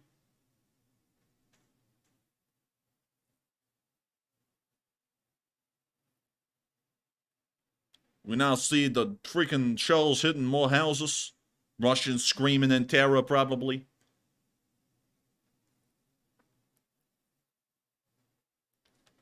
And I guess you could say that these guys are gonna be the next bit of spaghetti sauce that you use at your mother's Christmas party. So with that, that's the end of the video. And I guess you could say that these guys, they got marinated. I hope you see what I did there, Matthew. But anyways, with that, we're moving on to the last bit of location unknown news, because we can see that the constant process of turning Russian soldiers into ragu is actually causing a decent amount of losses still today. Here we can see, according to the casualty report, another 590 soldiers have been lost today, going to sleep, never to wake up again. Forget about it. I saw someone say that in the live chat where they had to say, they also lost 5 armored personnel carriers, 2 vehicles, supply trucks, whatever the hell you want to call them, babish, 2 tanks, 1 artillery system, a drone. They all 61 cruise missiles, again, 2 days in a row. Second day is the charm. They're going to do it again. The Ukrainians are just going to shoot down more of them. Once again, it's good to see, though, because one thing we can assure ourselves of is that these soldiers are constantly being put into the ragu sauce. If you ever thought about getting ragu, you ought to be thinking about getting it now. There's also a band called Ragu, and there's some kind of a weird muscular dragon down there called Ragu, which is kind of weird. I don't know what the hell kind of Ragu that is. But there you go. You got Ragu right here. That's what they're going to be a part of. So, once again, good to know that the Ukrainians are really giving it to them. And considering what they're doing, and considering that Mr. Frost is with them, maybe the Frost will be taking a couple of them too. And so with that, that's the end of our location unknown news. But once again, you could see that they're getting it. And so with that, we're moving on out of the location unknowns. And someone was like, what is the accent? It's supposed to be like a New Yorker, but I feel like it's a really bad one. But anyways, we're moving on into the northeast, where we saw the sunrise and the snow, and it looked just like the Ukrainian flag. Like the yellow and the blue And also they got a really nice truck here with a machine gun on the back of it. It's literally a technical. But still a really beautiful picture, and you can see that the snowfall has been pretty moderate actually in this area, and it looks like that that may be the reason why we're seeing that no activity is occurring in the Northeast. So with that, that's the end of that little picture right there. Once again, nothing's happening in the Northeast for us to really cover. It appears that both sides are just kind of hunkering down and waiting it out. But with that, we're now moving down towards the area of Verkno-Kamyanka, Verkno-Kamyanske, just in case you wanted a little bit of magic and flair, where we can see something crazy, Matthew. Have you seen Super Bonka 9000 in the chat tonight?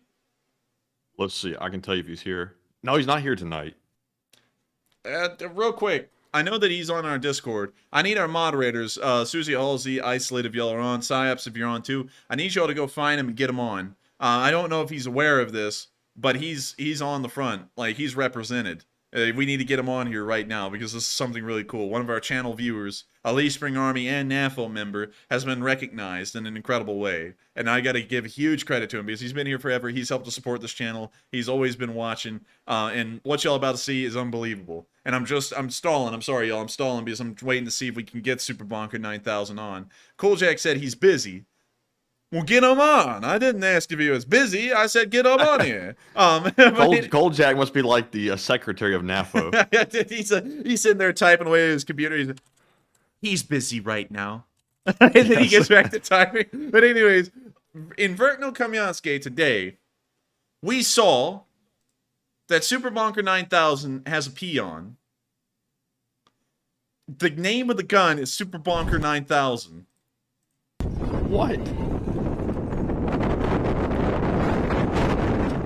There it is, Super Bonker, and then the 9000 is right there. I wonder if he paid to have that put on there. I don't know, but that is the coolest thing ever. Super Bonker is out here bonking the Russians with his own peon. Is that cool or what? That is cool.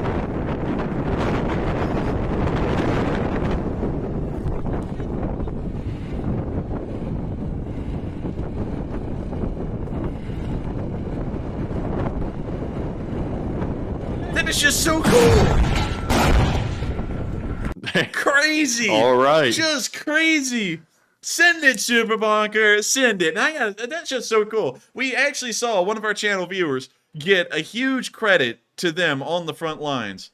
Like, I don't know what Super Bonker 9000 did to get his name on this thing. I don't know if he paid like SignMyRocket.com to get his name on it. It is SignMyRocket, so that may be the case. It may be that, like our channel, he got a tribute for everything he's done in support of Ukraine, and they just put his name on there just because they've appreciated his support so far. I don't know. But I gotta say, that is so cool to see that one of our own on this channel got recognized with their name on a peon. If you get recognized with your name on the peon, you've made it in life, and Super Bonker 9000 has gone and done it. And so with that, we're going to be moving on from this little clip. Make sure, everyone, to let Super Bonker 9000 know that he was on the stream tonight. He was here in spirit, and his peon was speaking for him. And so with that, we're moving on from that little bit of news, and we're going to be moving on past the Bakhmut area as well, considering that we covered that a little bit earlier. And we're now going to be moving down to the battlefield in Pisky, where we saw that the Ukrainians, apparently a unit from the Dnipro National Guard, halted a push here in the Pisky area. And so with that, here's the video. And I gotta mute it because they're playing the cool music. That's, of course, copyrighted. We can see an MLRS battery peppering the Russians in the field.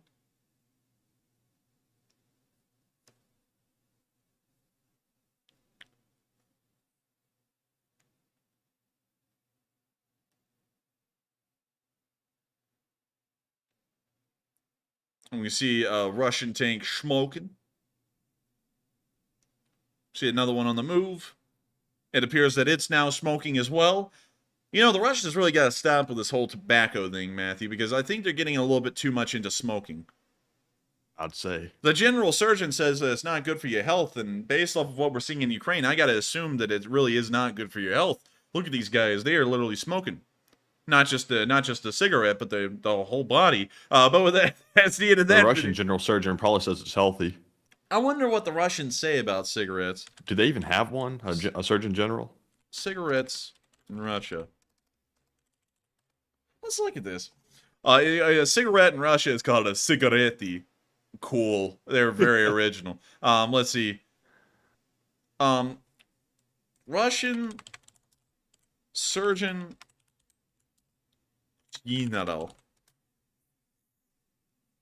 Let's see here. Apparently they had one, but it appears that they don't have one anymore. Oh, I wonder why. It looks like he died in the year 2000. Interesting. So they never bothered to replace him, apparently. And they also never bothered to apparently get a different one, because it seems like he was just the Surgeon General the whole time they had one. Huh. Jinx. And it says general practitioner and surgeon. He's probably just like the only surgeon in the country, and just call him the Surgeon General because he's the only one. He's like that movie, The Dictator, you know, where they only had that one doctor in the country, and you are HIV Aladdin. And then the guy didn't know whether it was good or bad because all words had pretty much been changed to Aladdin. You know, so he didn't know whether it was positive or negative, because positive and negative were both Aladdin. But yeah, I don't think they have one, but I think they need to get one because smoking is very bad. We can see a lot of them are dying from smoking out here in Ukraine. With that, we're now moving on from Pisky, and we're also going to zoom out from Bakhmut here so that you can see all of Ukraine when it flips to this map. And we're now going to be moving down to Marinka, where we once again got drone footage of what the Battle of Marinka currently looks like.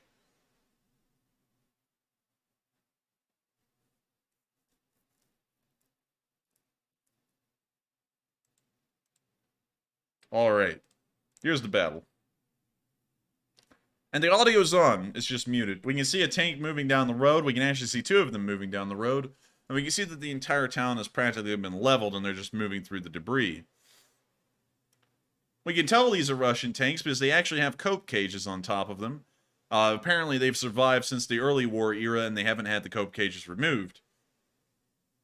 I like how they're on like a little mini racetrack. Yeah, watch one like veer off course a little bit and then just completely stop, and the crew just bails out because they lost the electrical current in the tracks. It's like, oh, bleh.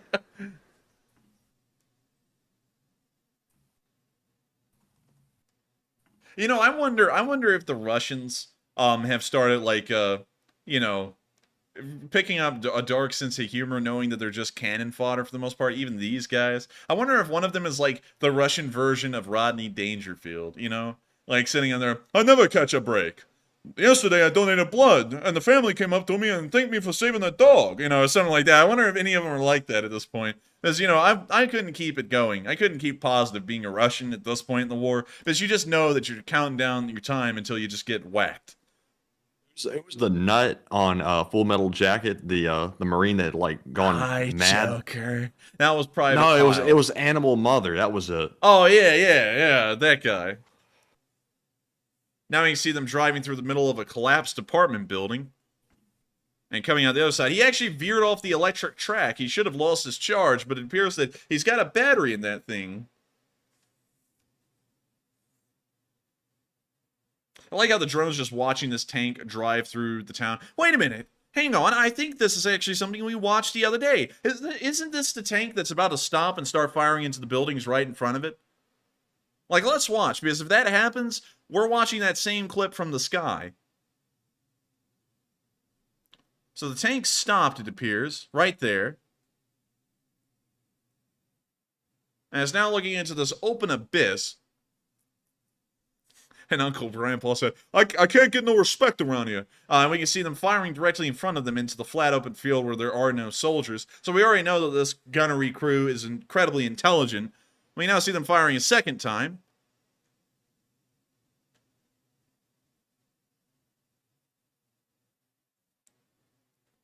See them firing a third time.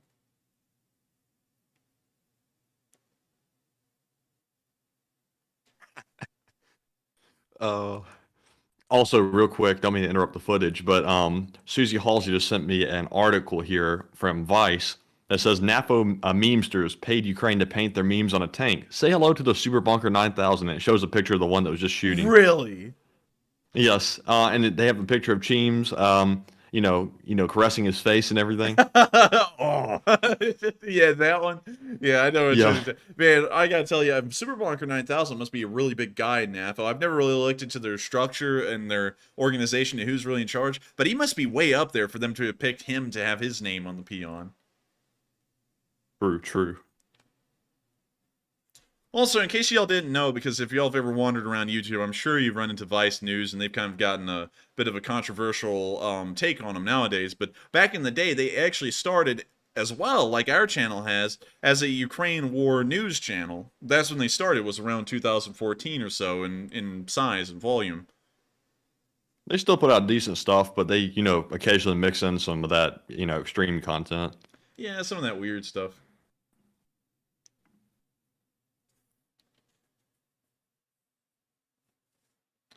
I mean, you see the tanks continuing to fire. We don't see any activity anywhere they're firing at. So I'm largely assuming that they're firing at nothing, like the shot that just landed 50 yards in front of the tank in the middle of an open field where no one is.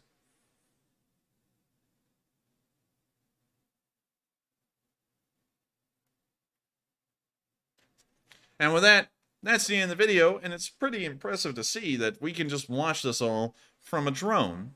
It's just really weird. And so with that, we're now going to be moving on from this little bit of news in Marinka, and we're now going to be moving on down the front and into the area of Volodar and Avdiivka, where we could see that a Ukrainian soldier was having some lunch on the front lines.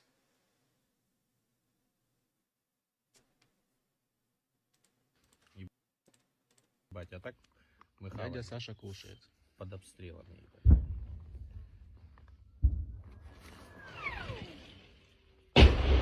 This man is bobbing and weaving and still eating.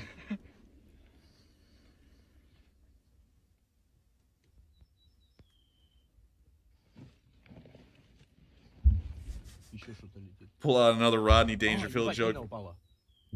Pull out another Rodney Dangerfield joke right here, Matthew. Like, this guy can sit here and say, man, I'd never catch a break, you know what I mean? I sat down to eat my lunch, and the man walked up, the Russian did, and he said, man, you forgot your punch. And like, to have the artillery sound in the background when he says it.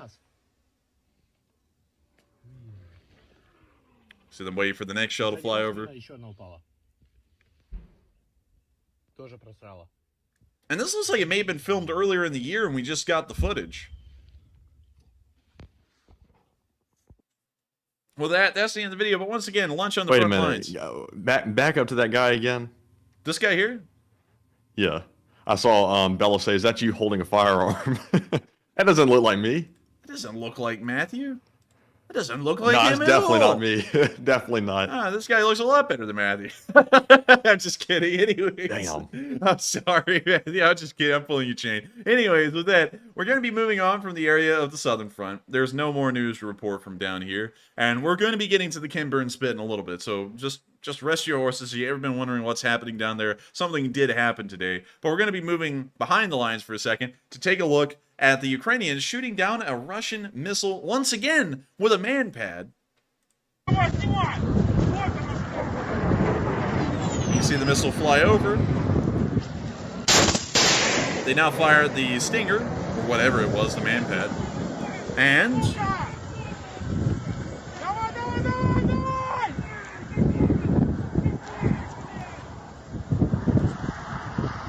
we're waiting for it. And we didn't see it blow up, actually. It sounded like they were all cheering like it was hit, but I didn't get to see it on film, sadly, so I can't really confirm it myself. But still, pretty interesting to see that they're starting to use man pads as like a go-to defense strategy against these cruise missiles, and I wonder how effective it has been so far. And so with that, it's impressive to see man pads in action, like actually track down a target and hit it like that. It reminds you of, I hate to refer to GTA for everything, but that humming rocket launcher that you shoot in GTA? Yeah. Yeah, it's just like it. But it's not modeled like a man pad. It looks like an RPG with a tracking round in it. It kind of does. It kind of, I guess. I don't play GTA much to know, so I guess it would look like it. I'm not really sure. But with that, it's time for us to move on from that and seeing the Ukrainians once again using man pads about as good as they can.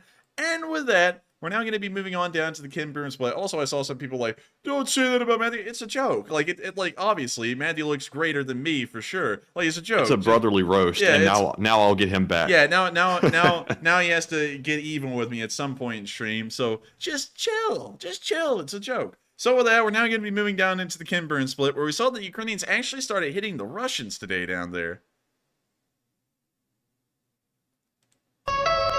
Also, I cannot play whatever that song is, but we can see the Russians wandering around here on the Kinburn Spit.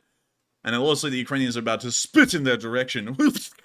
When you see them, oh my god, what is that thing? Like that right there? If I could give that bomb a name, I would name... I don't think I would give it a name on stream. But that thing does not look like your normal bomblet. And holy moly, that thing does not blow up like the normal bomblet.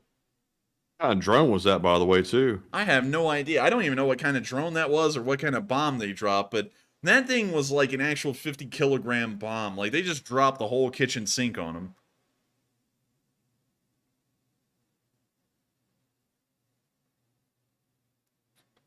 Now see them looking over the damage that they may have caused, and terrible damage. I'm sure the Russians will not be able to live in that house anymore. And also, it's good to know that they were able to wipe them out fairly well. Also, they got a cool outro for whatever unit this is. And once again, nice to see that they're out there fighting and coming up with some really cool outros at the meantime. With that, we're now going to be moving out of the Kinburn Split. We didn't get any news from Kherson today, and we also didn't get any news in large from the Southern Front. Also, everyone's calling it the names that I was wanting to call it in the live chat. I'll say what I was going to call it. I was going to call that bomb the dingus, because that thing looked a little wrong. But anyways, with that, we're going to be moving up to the area of Kyiv. Now moving on from that joke, and we're now going to be covering the speech from the one, the only President Volodymyr Zelensky on the 299th day of the war in Ukraine. And so with that, here's the video and here's the speech from President Zelensky. Бажаю здоров'я, шановні українці. Провів сьогодні ставку. Дуже детально розглянули ситуацію на Донеччині і Луганщині. Бахмутський напрямок – ключове. Місто тримаємо, хоч окупанти роблять все, щоб там не залишилось жодної цілої стіни. Запорізька область, Херсонська, Південь загалом поступово зменшуємо потенціал окупантів, мінус склади, мінус логістика російської армії. ППО – постійний пріоритет ставки. І я ще раз підкреслюю це. Шановні партнери, допомігши нам повністю захистити наше небо, надавши нам швидше сучасні системи ППО в достатній кількості, ви можете позбавити державу-терориста головного інструменту терору.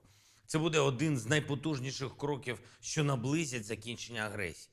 Росії доведеться йти шляхом до припинення агресії, коли вона більше не зможе йти шляхом ракетних ударів. Також на ставці детально обговорили кордон. Захист кордону, як з Росією, так і з Білоруссю, це теж постійний пріоритет. Готуємось до усіх можливих оборонних сценаріїв. Хто би до чого не схиляв Мінськ, це їм так само не допоможе, як і всі інші хворі ідеї у цій війні проти України і українців. Є нові результати у поверненні світла і тепла нашим людям. Ще 3 мільйонам українців повернуто постачання енергії. Плюс вчора 6 мільйонів. Тобто від удару терористів в п'ятницю вже є результат. Для 9 мільйонів наших людей у більшості міст нормалізується і робота транспорту. Я дякую всім, хто за будь-якої погоди цілодобово здійснює ці ремонтні роботи. Я дякую кожному з наших партнерів, хто допомагає нам з обладнанням. Я дякую і українському бізнесу, усім, хто перетворює свої магазини, кафе, підприємства на нові пункти незламності. Сьогодні в Катарі відбувся фінал чемпіонату світу з футболу. Емоційний фінал, саме в цьому і є сенс футболу. Кожен має шанс на перемогу, кожен може показати, що він найсильніший. Але змагання на полі для гри, а не на полі битви. І найгірше, що може трапитись, це червона картка, але це не червона кнопка. Коли людей об'єднує футбол, людей об'єднує мир. Саме тому для сьогоднішнього дня я підготував спеціальне звернення від України до усього світу, до усіх, хто цінує мир і життя. Хоч ФІФА і заблокувала це звернення для показу на стадіоні перед фінальною грою в катері, але світ все одно почув наш заклик. Наші футболісти поширили відео Ярмоленка, вся збірна України, Шевченко, Шовковський, Модрич, Серна, Гвардіола, Рац, багато інших прекрасних гравців. Я дякую всім. Держави-партнери підтримали, тисячі світових ЗМІ поширили. Ми готуємо вже цієї зими спеціальний саміт. Саміт заради миру. Для нашої країни і для будь-якого іншого народу, який може зазнати такої ж агресії, такого ж терору, що Росія принесла на нашу землю. Українська формула миру – це 10 чітких пунктів, які здатні створити нову архітектуру безпеки. Глобально важливо. Те, що поверне свободу всій нашій українській землі, всім нашим людям. І те, що буде слугувати гарантіями свободи і безпеки іншим народам. Причому не якщо, а коли спрацює для українців. І тому ми запрошуємо партнерів проявляти своє лідерство у гарантуванні миру так само, як зараз проявляється лідерство різних країн, різних державних діячів у захисті свободи. Ми боремось разом за Україну, за цінності, що об'єднують Європу і демократичний світ, за глобальну цінність життя, за все те, що Росія намагається зруйнувати. Це непросто, це важко, але я впевнений, ми витягнемо всі разом, і агресія Росії зазнає краху. І так, щоб всі інші потенційні агресори світу не наважувались повторити те, що робить рашизм. Слава кожному нашому воїну, дякую всім, хто працює заради перемоги і хто допомагає. Все пройдемо, все здолаємо. І ще одне. Я вітаю єврейську громаду України та усіх євреїв світу з Ханукою. Ті, кого було менше, перемогли тих, кого було більше. Світло перемогло темряву. Так буде і цього разу.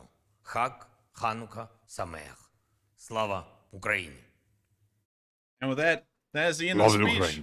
That is the end of the speech from President Volodymyr Zelensky. And that also wraps up our day's worth of reporting on day 299 of the war in Ukraine. I thank you all so much once again for watching the news segment. We're going to be going through the question segment here until 11:30 local time or 12:30 Eastern time. But before we get into it, I got to thank you all so much once again for helping out tonight's fundraiser for Revive Soldiers for Ukraine.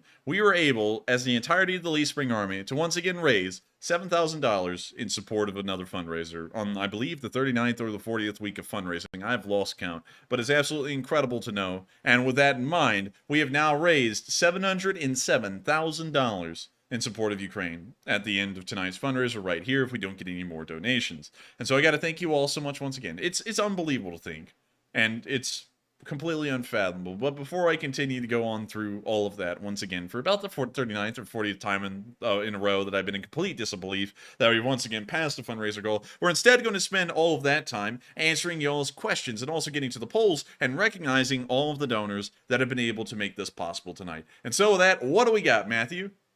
All right, so real quick, I want to give 3 more shout-outs. We have a $110 donation from Silver Earth. We have a 50 from CME 4PC and a 50 from Ash Van Ease. Thank you very much to all 3 of you for that major support of the fundraiser once again. And with that is the conclusion of our top donors list. And Enforcer, we have 2 polls to go over before we get to our questions. Well, let's go over them real quick. All right, let's go over them right now. So the first one says, Russian oligarchs say Putin tricked them into supporting the Ukraine war.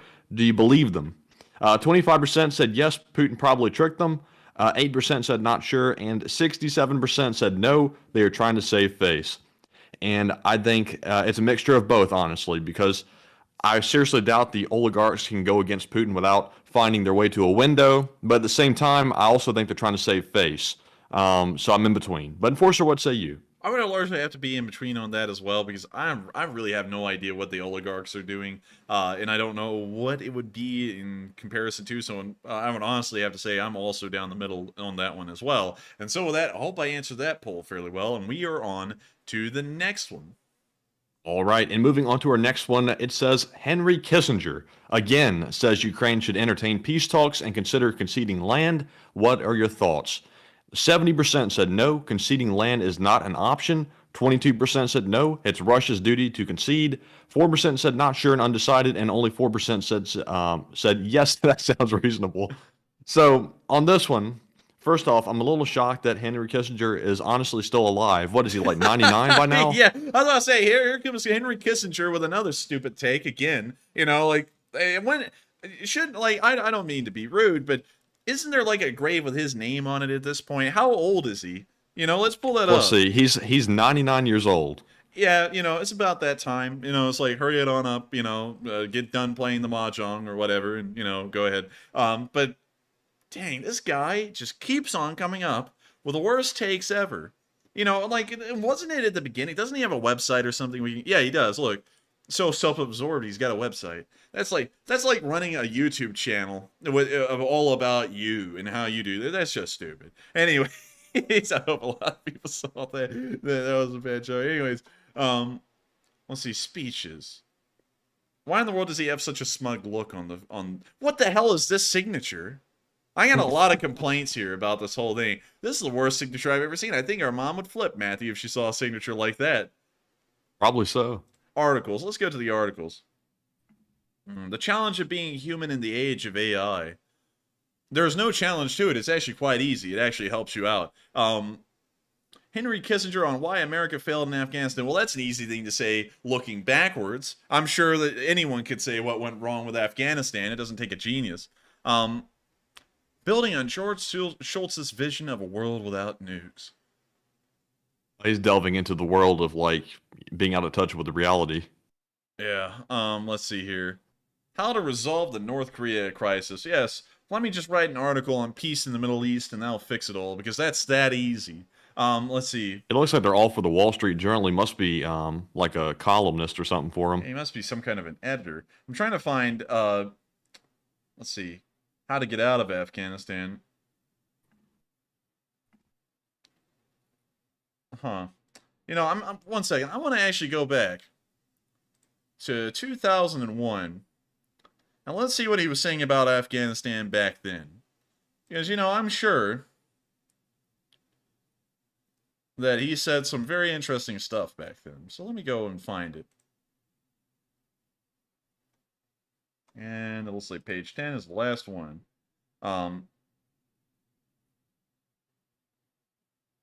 There.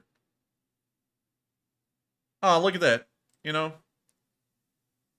poor, you know, talking about how the war is going to take a long time and, you know, it ought to be expected to be a long and grueling one, you know, which was the sayings of the time. And then about 10 years later, he's talking about, we need to get out of there. We need to leave. It's like, what happened? What, did you just ditch the old ideas? You know, like, are you just jumping ship? But anyways, hell, you can't really find a lot on this website, and that signature does nothing to help me out because it just gives me like an OCD feeling, like that's just messed up looking. But I gotta be honest with you all, you know, I don't know a lot about the guy's personal politics or anything like that. I don't really care about it. I hardly even know who he is. But every time he ever comes around on this channel, he's always got a bad take. I've never heard a good take from this guy, ever. So let's see here. Is there any, Wayne, was there an article about peace in Ukraine? Because I want to find that one. Okay, there isn't. All of them from last year. So let's go to the Spectator and let's try and check this out. So is this written by him? It is.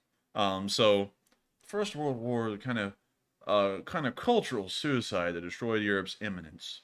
Europe's leaders sleepwalked, in the phrase of historian Christopher Clark, into a conflict which none of them would have entered had they foreseen the world at war's end in 1918. In the previous decades, they had expressed their rivalries by creating two sets of alliances whose strategies had become linked by their respective schedules for mobilization. As a result, in 1914, the murder of Austrian Crown Prince in Sarajevo, Bosnia, by a Serb nationalist was allowed to escalate into a general war that began when Germany executed its all-purpose plan to defeat... What? No, that stupid guy can't even get World War I history right.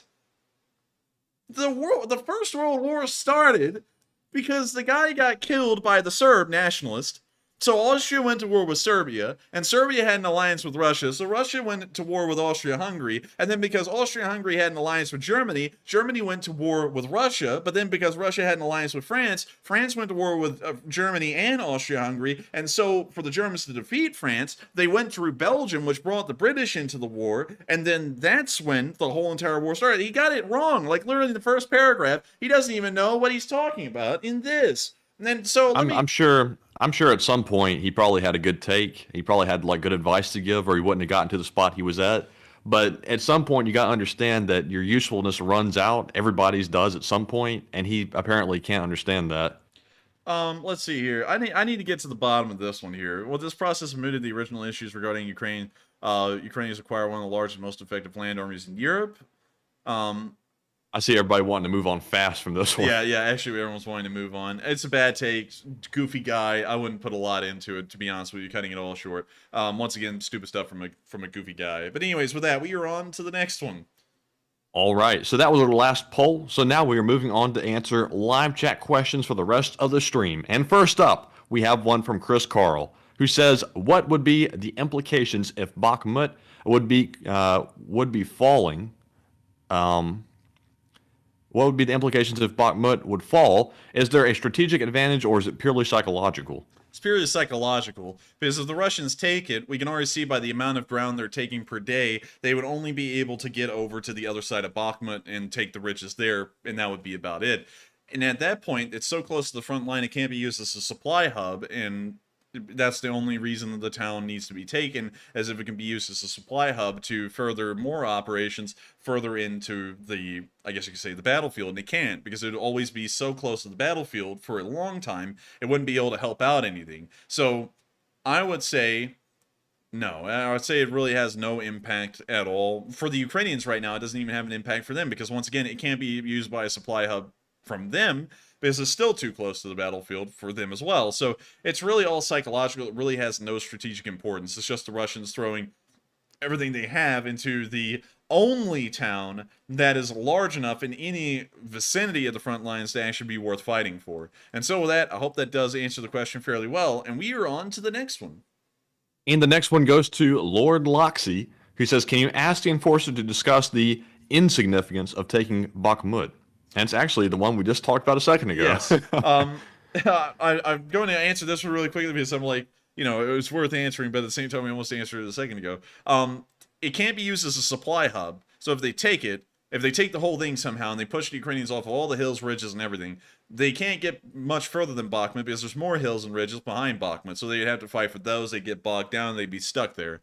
And so they would never be able to use it as a supply hub, which is really the only reason why you would capture it, because it has a railroad connection to the rest of the DPR, LPR, and so on. So with that, I hope that answers that question fairly well, and we are on to the next one.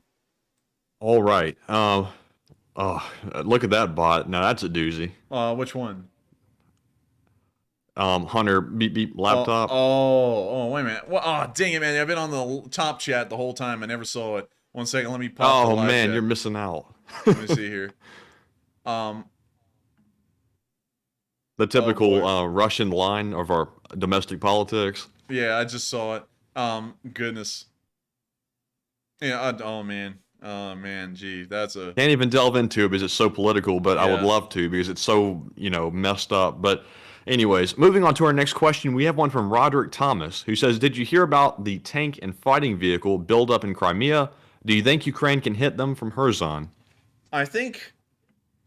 Can you reread that one again real quick? Because for some reason the first part came out jumbled in my head.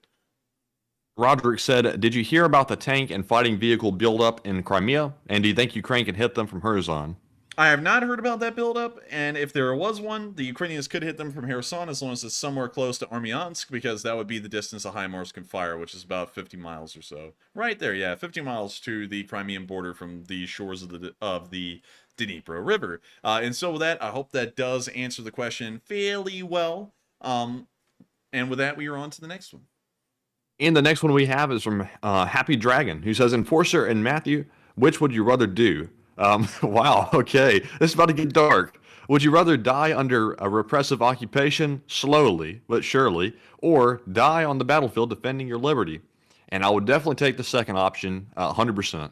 I would die on the battlefield fighting to defend what I have, because the idea of living in occupation or just completely giving up and running off and just allowing your country to fall apart, or, you know, just live under the occupation of it, seems pretty weak, especially when you have an option to do something about it for the most part in a small way. And so I would end up having to pick the second option, because the idea of living under oppression and just existing with it, and knowing that I had the choice to try and fight and save what I had, and then I just didn't, that I really couldn't live with that decision. And so I would have to end up fighting and possibly dying on the battlefield instead. But then again, that's saying a little bit too much, because, you know, it's a hypothetical, and, you know, you never really know until you get into those kinds of situations. And I never, you know, because y'all know those kids in school, you know, when you were growing up, you'd be like, oh man, you know, you know, because this is a serious threat to all of us when we were in school. Oh man, like a school shooter could come in here and he could shoot up the whole school. And, you know, there'd be that one kid, man, I'd get up there on the freaking bookshelf and I'd jump off like Rambo with a scissor, and I'd kill him and take the gun and liberate the whole school. And, you know, obviously no one's going to do that if it really happened. But I don't want to be that guy, and I don't want to sound like him. But some of our teachers were actually armed at our school. Like, they actually had pistols on them. I don't remember that. Well, I'm not going to say any names. I don't want to get anybody in trouble, but I know one specifically that carried around a 9 with them. Oh man, they were packing the heat. Yeah, I knew to run to that room if there's ever a school shooter, because he'd have the heat. You remember now, Matthew? I know I can say the name because no one knows where we went to school, but you remember? Well, wait. What are you about to say about it? Because make sure you don't say any names and say anything about it. Well, I was about to say. Well, we'll call him Jimmy. We don't want to be snitching or anything. We'll call him Jimmy. Remember when Jimmy slapped or punched the art teacher and ran out the back door into the field? I don't think so. If I changed his name from Jimmy to Larry, would you remember? You know, living like Larry. I don't remember. Dang it. Okay, well, anyways, we had a whole bunch of crazy stories from our time in school. There was a million crazy, bizarre things that happened there. But anyways, we can't get into all of them. So with that, we're on to the next one. All right, and also shout out to Steamroller 147 for putting in a 50. While I'm over here trying to hold back a cough once again. It always starts getting me around this time of the stream. I start feeling like I got a cough. But thank you very much for the support once again. And we're up to 7.2 thousand, and our goal was 5. So we're consistently beating our goals every single Sunday. So very tremendous. But up next, we have a question from Terribly Honest Tom, who says, Enforcer, what would it take to get NATO inside Ukraine? It would take the Russians using biological, nuclear, or nuclear, biological, or chemical weapons in Ukraine for them to get involved. And that's really the only way we can see that happening so far, because that's the only red line in the sand that we've laid out that would lead to direct NATO intervention. And so with that, I hope that answers that question fairly well. And we are on to the next one. And the next one we have is from Happy Dragon, who says, Enforcer and Matthew, would you rather sit on the sidelines watching, throwing a fish or two, or step up with a bushel and say, enough is enough, we now threaten Putin, get out of Ukraine? Can you reread that one again real quick? Dang, that's a long one. I know, I'm sorry. Enforcer and Matthew, would you rather sit on the sidelines watching, throwing a fish or two, or step up with a bushel and say, enough is enough, we threaten Putin? It depends on the context, because if you start World War III by throwing in the bushel, that's probably not the best thing, because that only has one resolution to it for the most part. So it'd probably be better to just try and send support to Ukraine and end it that way, because if otherwise, you know, you could end up destroying the entire world. So with that, I hope that does address the comment fairly well, and we are on to the next one. All right, and up next, excuse me, had to do it. We have one from Joshua Gotkin, who says, why is he sponsored by Telegram, the only place Russians can get an accurate picture of what's happening? Doesn't access to the truth help defeat his narrative? It does, and that's actually a good question about that propagandist guy, and I don't think he realizes that, because he probably just has the sponsor. Kind of like how it seems that FTX, if y'all are following that, it appears that, from what I was watching, that the guy from Shark Tank, the lead guy, Kevin O'Leary, had actually been paid $15 million by them to be I guess you could say, brand spokesperson, and he did no due diligence to see if there was anything credible about it. So Allegedly. Allegedly. But still, pretty interesting to hear on that. And I think that that guy would also fall under a similar category, allegedly, with Telegram. And so with that, I hope that answers the question fairly well. And interesting that they're talking about telegrams when we send Morse codes in the first 10 minutes of the stream. So with that, we're on to the next one. All right, and the next one goes to Alex Wolf, who says it feels like they are setting the people up for a willing death, maybe nukes. I still don't believe it'll happen though, but you never know with this type of brainwashing. And you never know, and I feel like it is starting to move in that direction. We've actually said that before on stream. We said something along the lines of it seems like they're now worshiping death because, you know, I mean, like, hell, if you make the Sarmat song, you know, like that high level, like there it is right there. You can actually click on that link if you want. But if they're going to make that high production to pretty much explain that everyone's going to end in nuclear hellfire, it seems like they're really trying to ingrain people in that kind of mindset. And so with that, I hope that does address the comment fairly well. And with that, we are on to the next one. All right, and up next, we have a question from Chip Kerwan, who says, Enforcer, why is fire from a tank ever characterized as indirect fire? Or maybe I got the question wrong. What is indirect fire? And when does the next Russian barracks go up in flames? Indirect fire is when you cannot see your enemy. So let me try and pull up Microsoft Paint. Microsoft Paint. Come on, Paint. There we go. All right, so let me draw the turret of the tank. Let me see here. Let me think. And let's see, and that'll be the gun breach. Put that right there. So there's your gun breach. I'm trying to draw this the best I can. Sorry, everyone. So there we go. And that barrel, the barrel, you're not going to get good ballistics out of that. But anyways, let me draw the hill out here. Let me draw a little, you know, like little berm that you're looking over. All right. So indirect fire is when your tank is firing kind of over the hill or in the general direction, miles away where you can hardly see anything, and the gun is elevated so high that you're pretty much firing it like artillery. So, and then it goes over the hill and back there. Direct fire is when the tank is firing at something you can actually see, and you're pretty much pointing the gun right at it. So, and then it hits like right here, like right on the side of the hill, and you can actually see what you're shooting at. So that is the difference. Like in a nutshell, that is the difference in between something, well, direct fire and indirect fire, and also stop messing my drawing. Aaron's talking about what the gun looks like. Stop that. But anyways, that's the difference in between direct and indirect fire, and we're going to be moving on from that. We're not saving that. I'm just getting a crack out of what people are saying about that drawing. Anyways, moving on. Oh no! Can you read the second part, because the cracks that people are giving it's pretty bad. Let's see here. What was the one I was reading? I forgot. It's the one about what's the difference in between direct and indirect fire, and then there was the second part to that question. Oh, it's gone. I read it directly out the live chat. Dang it. Well, I thank you so much once again for asking a question. I hope that answers part of it, but sadly, we don't know the other part to answer it. But with that, we're on to the next one. All right, and up next, we have a question from Bobby Conway, who says, what is the rumor that the Russians are spreading about the use of hypersonic missiles?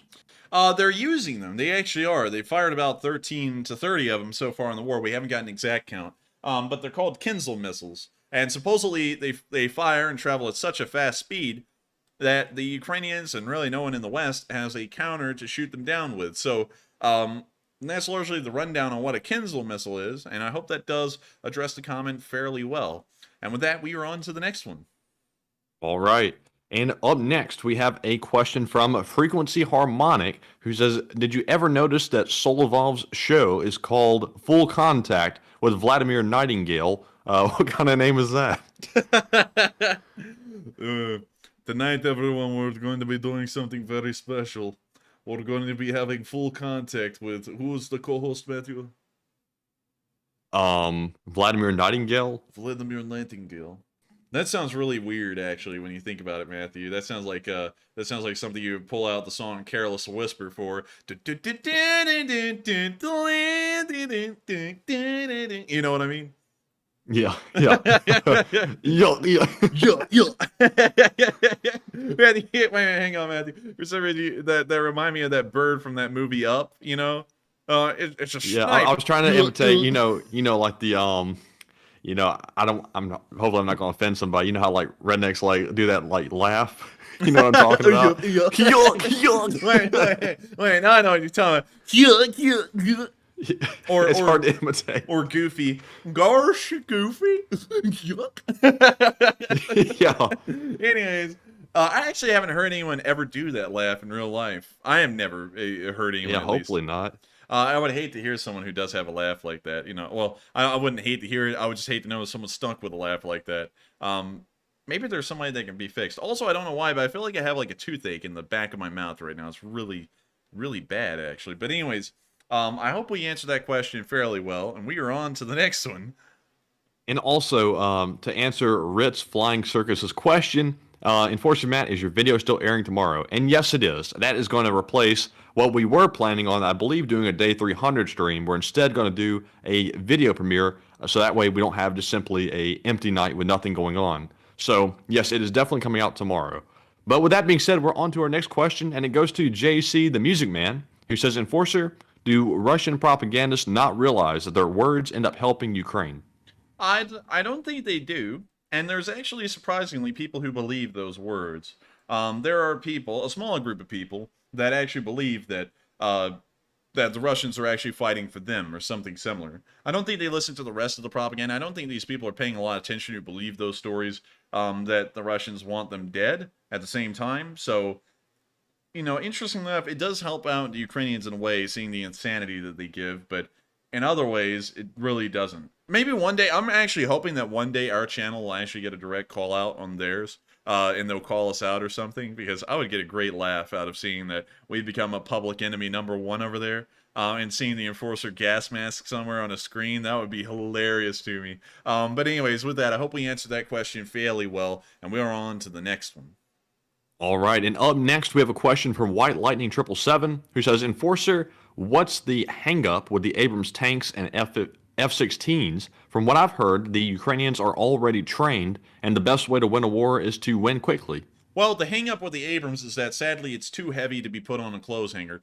The other problem with it being a hang-up is also that, sadly, the Abrams doesn't really have good phone reception, and so, of course, you have to end up hanging up on that thing. But moving on past those two parts and on to the third, the reason behind the scenes that it appears that the Abrams are being hung up is, I don't want to do a third joke. We're going to get serious here. The third reason that they're not really being sent over is that it seems as though we're having some issues with whether we should send them or not. I don't know if it's for national security reasons or something similar, but we don't really know why, to be honest with you. That's why I had to answer with two jokes, because I was trying to think, like, what would be a logical explanation that we could assume would be the reason they're not sending it over. Now, honestly, I can't think of one. And so with that, we are on to the next one. But thank you once again for a good question. If we ever get the answer to that, we will make sure to circle back. All right, and up next we have a question from Roderick Thomas, who says, do you think the U.S. will use the FSB spy captured in Estonia today smuggling ammunition and semiconductors from the U.S. to trade for Wheeler? I think that we will use that man quite well. I think we'll get a little bit of information out of him, and then afterwards we'll try and trade him. But we'll, of course, give it time. He has to travel to a special place in the heart of Americans, a place that everyone knows and everyone fears. The name of it invokes a lot of questions and a lot of controversy. What we are talking about is none other than Guantanamo Bay. And he'll probably be sent there. And then after a while, he'll probably be exchanged in the future. It depends on how high level he is. And so with that, I hope that does answer that question fairly well. And we are on to the next one. All right, and on to the next one. We have one from Mr. Diggs, who says, did you guys hear about the Azov soldier being treated in the United States? We did, actually. We've heard about a lot of Ukrainian soldiers being treated here in the United States, and I think that's great. I think that's something that the United States should definitely pioneer, considering that the U.S. has some of the top medical care in the world. Insert the people who will be saying it's very expensive. Yes, it is, but it's still top-notch compared to most countries. At least it's, well, we're not going through that. Anyways, it's pretty top-notch. And so I'd say it's great that we're bringing them over here and we're taking care of them. And so with that, I hope that does answer the question fairly well. And we are on to the next one. And believe it or not, we have run through all of our questions so fast, we're actually on to the last one for now, as I haven't gotten any new ones. Oh, come on. But yes, but But yeah. this is our last one thus far, and it goes to Montern, who says, I wonder what the Russians think when they get to the front lines and see completely destroyed Ukrainian cities. Do they realize they're the bad guys? I don't think they realize they're the baddies. Much like the Germans didn't really realize they were the baddies during the Second World War, and I don't think they ever will. I think that a lot of them actually believe they're fighting for something. Whatever it is, it's probably different amongst a lot of them, but I don't think that they think that they're for nothing. But I think after a while they figure it out, but at the beginning, and as soon as they get there, I don't think they realize it.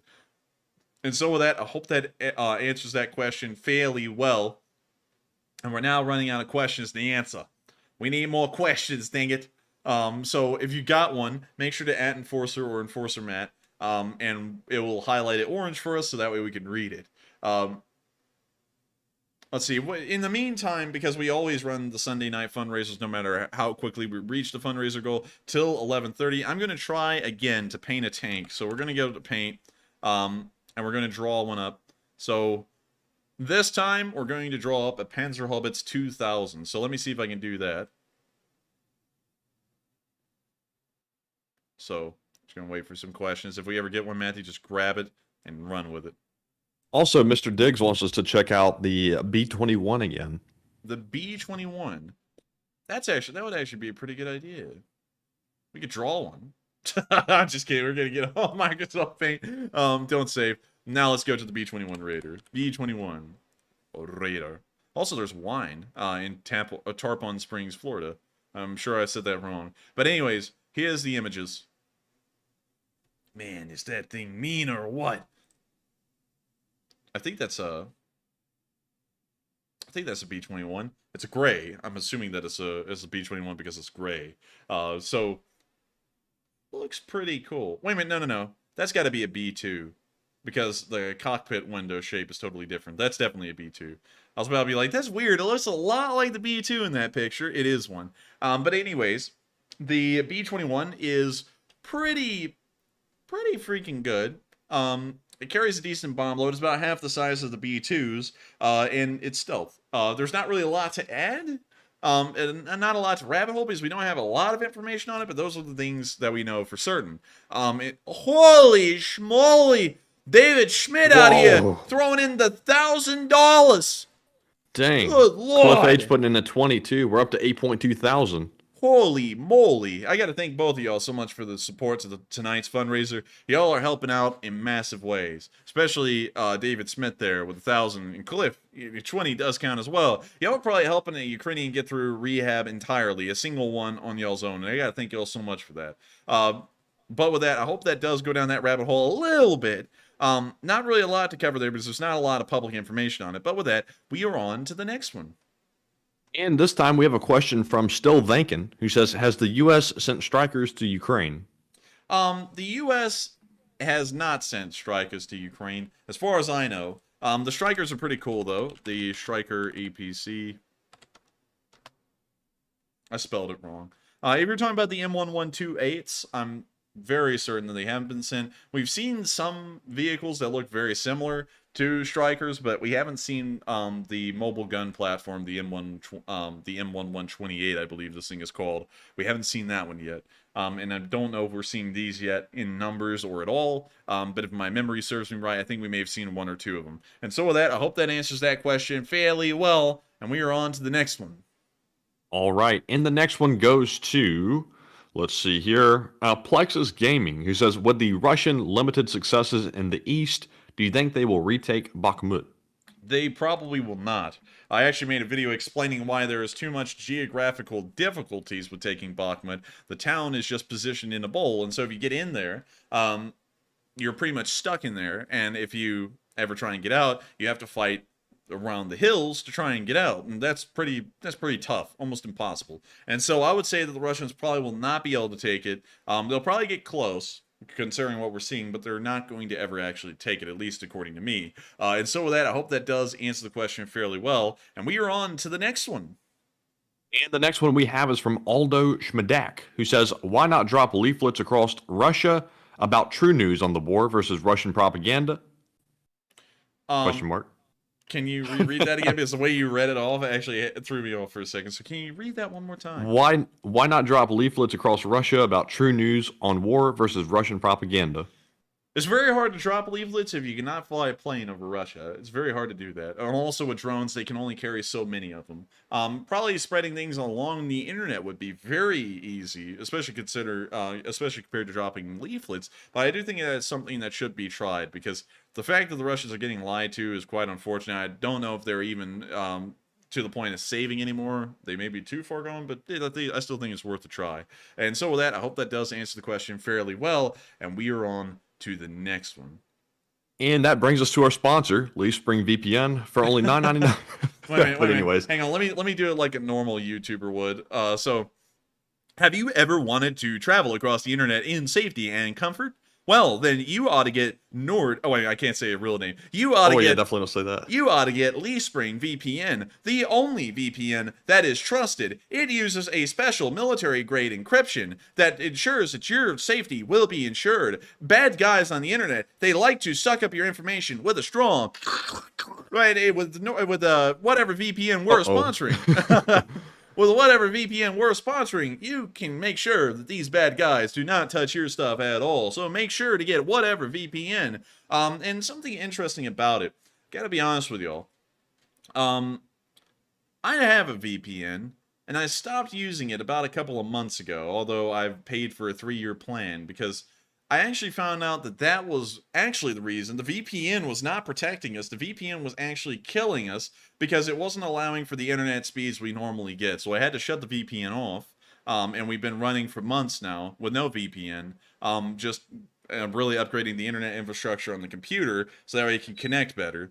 So, interesting enough, that is what it is. But with that, we are on, and that may be just that particular VPN. I don't know about the rest. It uses a certain encryption sequence that may slow down internet speeds. I don't really know. But damn, we're never going to get a sponsor now, Enforcer. Why'd you say that? Well, listen, there's a million other sponsors. There's the ones with the knives. There's Manscaped. There's a million. Oh man, you called them out too. Well, why? Okay. Anyways, with that, we're on to the next one. All right. So on to the next one. We have a question from J33, who says, let's check out the F117A. I've never seen it mentioned here. The F117A, the designation would make you think it's a fighter, but it's actually a bomber.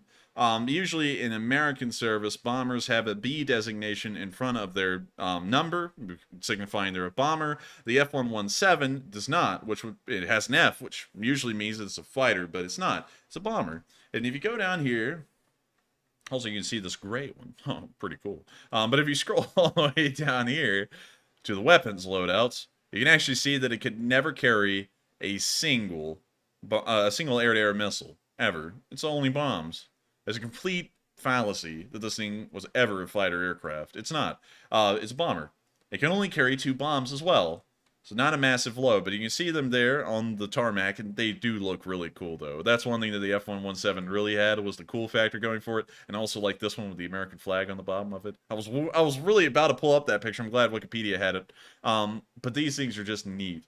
We used them a lot. They were kind of the original stealth bomber. One of them was actually shot down in Serbia, believe it or not. The reason why it was shot down, the ability that the Serbs had to see it, is that when the bomb bay doors of the F-117 open, it actually gets a radar signature. You can pick it up on radar. And the Serbs used that to get an idea of where the F-117 was above them. They fired off the surface-to-air missile, and even after the bomb bays closed, they visually guided the surface-to-air missile onto the F-117 and shot it down.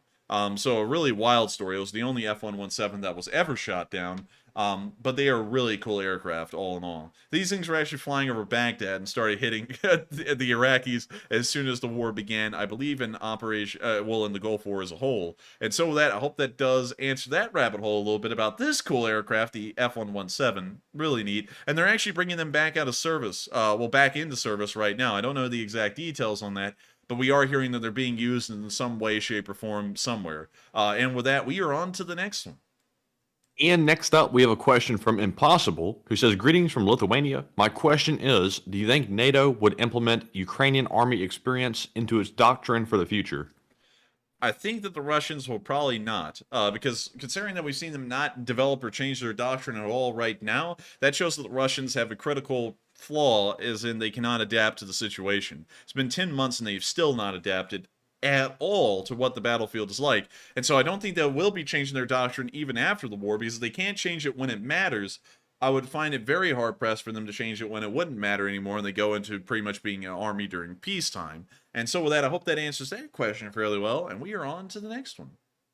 And next up, we have a question from Carl Richford, who says, "Hi, Enforcer and Matt. It's Carl from England." And hi, Carl. He says, "Have you heard our Prime Minister Rishi Sunak is doing a Goldman Sachs type audit on our support for the Ukraine war?" And yes, we did hear about that because I ran a poll on it the other night. And since you are in England, you probably know more than us about what the actual situation around that actually is.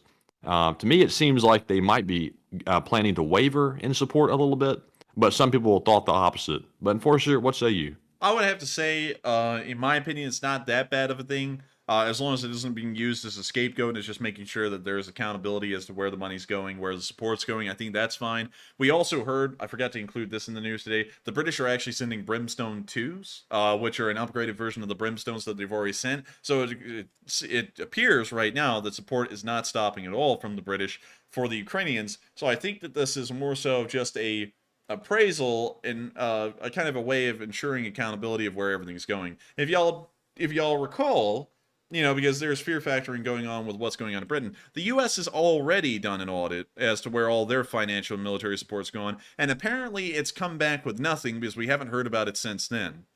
So with that, I hope that does answer the question fairly well, at least based off of an American precedent. And with that, we are on to the next one. And next up, we have another question from Chip Kerwan, who says, "Did you hear that the next 2 Russian drafts or collapse will be for 18 months and 2 years instead of 6 months?" Real quick, Matthew, I'm going to have you reread that one again, but I got to go and execute a bot called T-Grizzle. Good night, T-Grizzle. Good night. All right. When T-Grizzle assassinated, Chip Kerwan says, "Did you hear that the next 2 Russian drafts or collapse will be for 18 months and 2 years instead of 6 months?" I have not heard that, and if that is the case, that will be very interesting to see the public reaction in Russia to that. And that may be why they're kind of changing their culture more so into a cult of death, so that way it seems very acceptable and a high honor to be in the military for so long. And so with that, I hope that answers that question fairly well, and we are on to the next one. And the next one goes to Mason Dockel. Dalka, I think. Mason, I'm not sure how to say your last name. Sorry for butchering it. He says, "Enforcer Matt, why did the U.S. freak out about Russian top general killed on the front line by Ukraine?" I have not heard of a top general being killed recently in Ukraine, and I haven't seen the Americans freak out about it. So unfortunately, I'm going to have to declare ignorance on that one because I'm not exactly sure about that story. I haven't heard about it. And so with that, we are on to the next one. Right, and the next one goes to Hagana, who says, "Would the Leopard 2 shift the game for Ukraine, and why are the Germans not sending them over?" The Germans are probably doing their normal little waffling thing. They will send them over eventually. We've seen things that we never heard about, like the Panzer Morses there.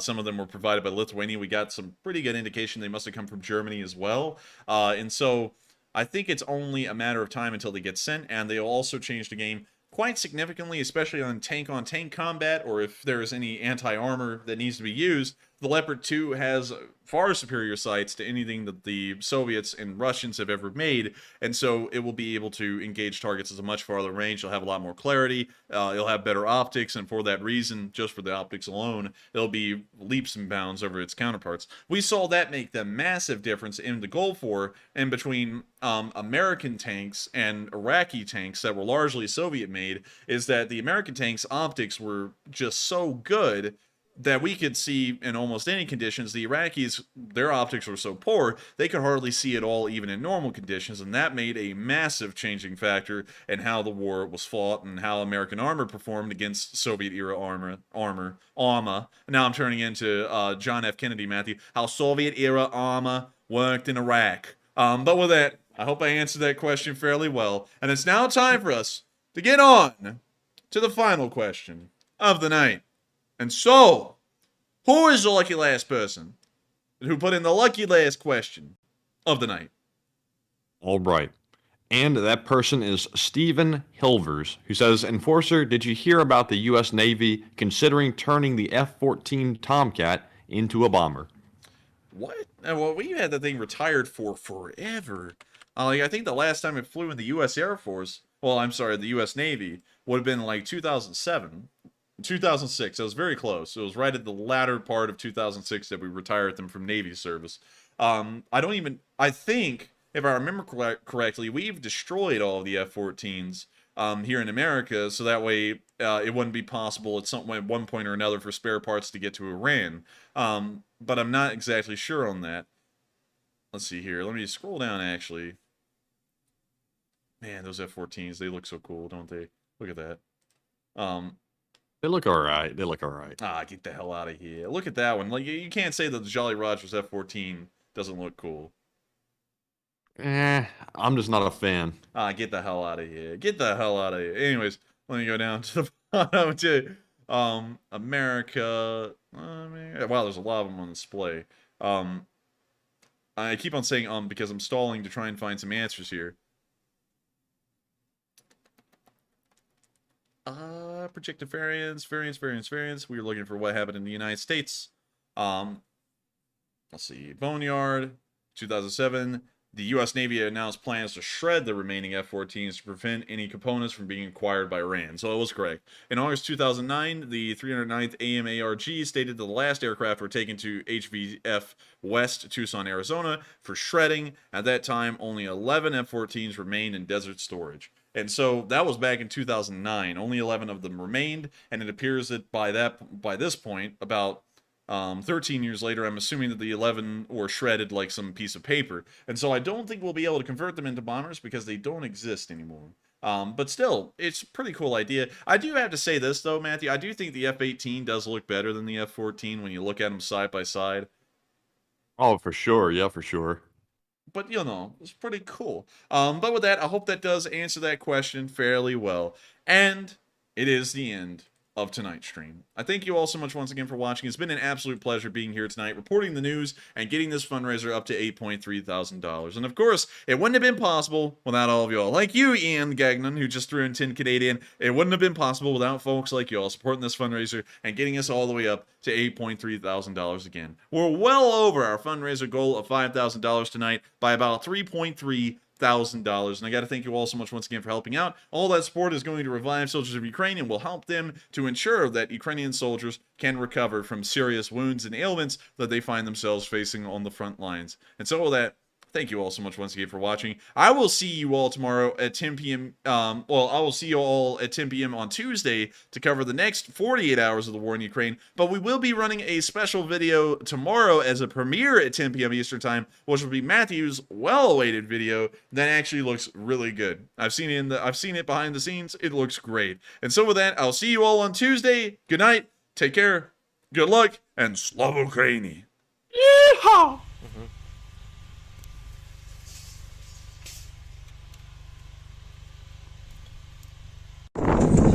Yes. The Leaf Spring Army sends its regards.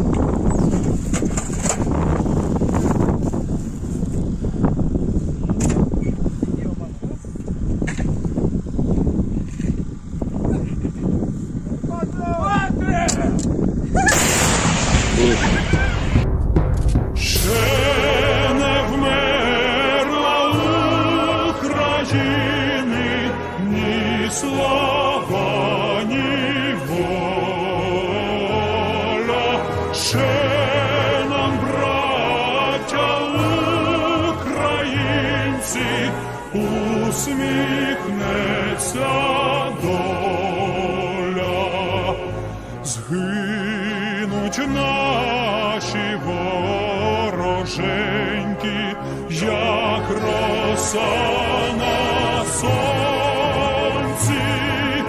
запануємо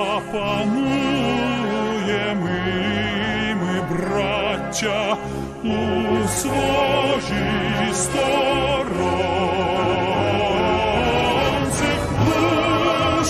тіло ми положим за нашу свободу і покажем, що ми браття козацького роду. Душу і тіло ми положим за нашу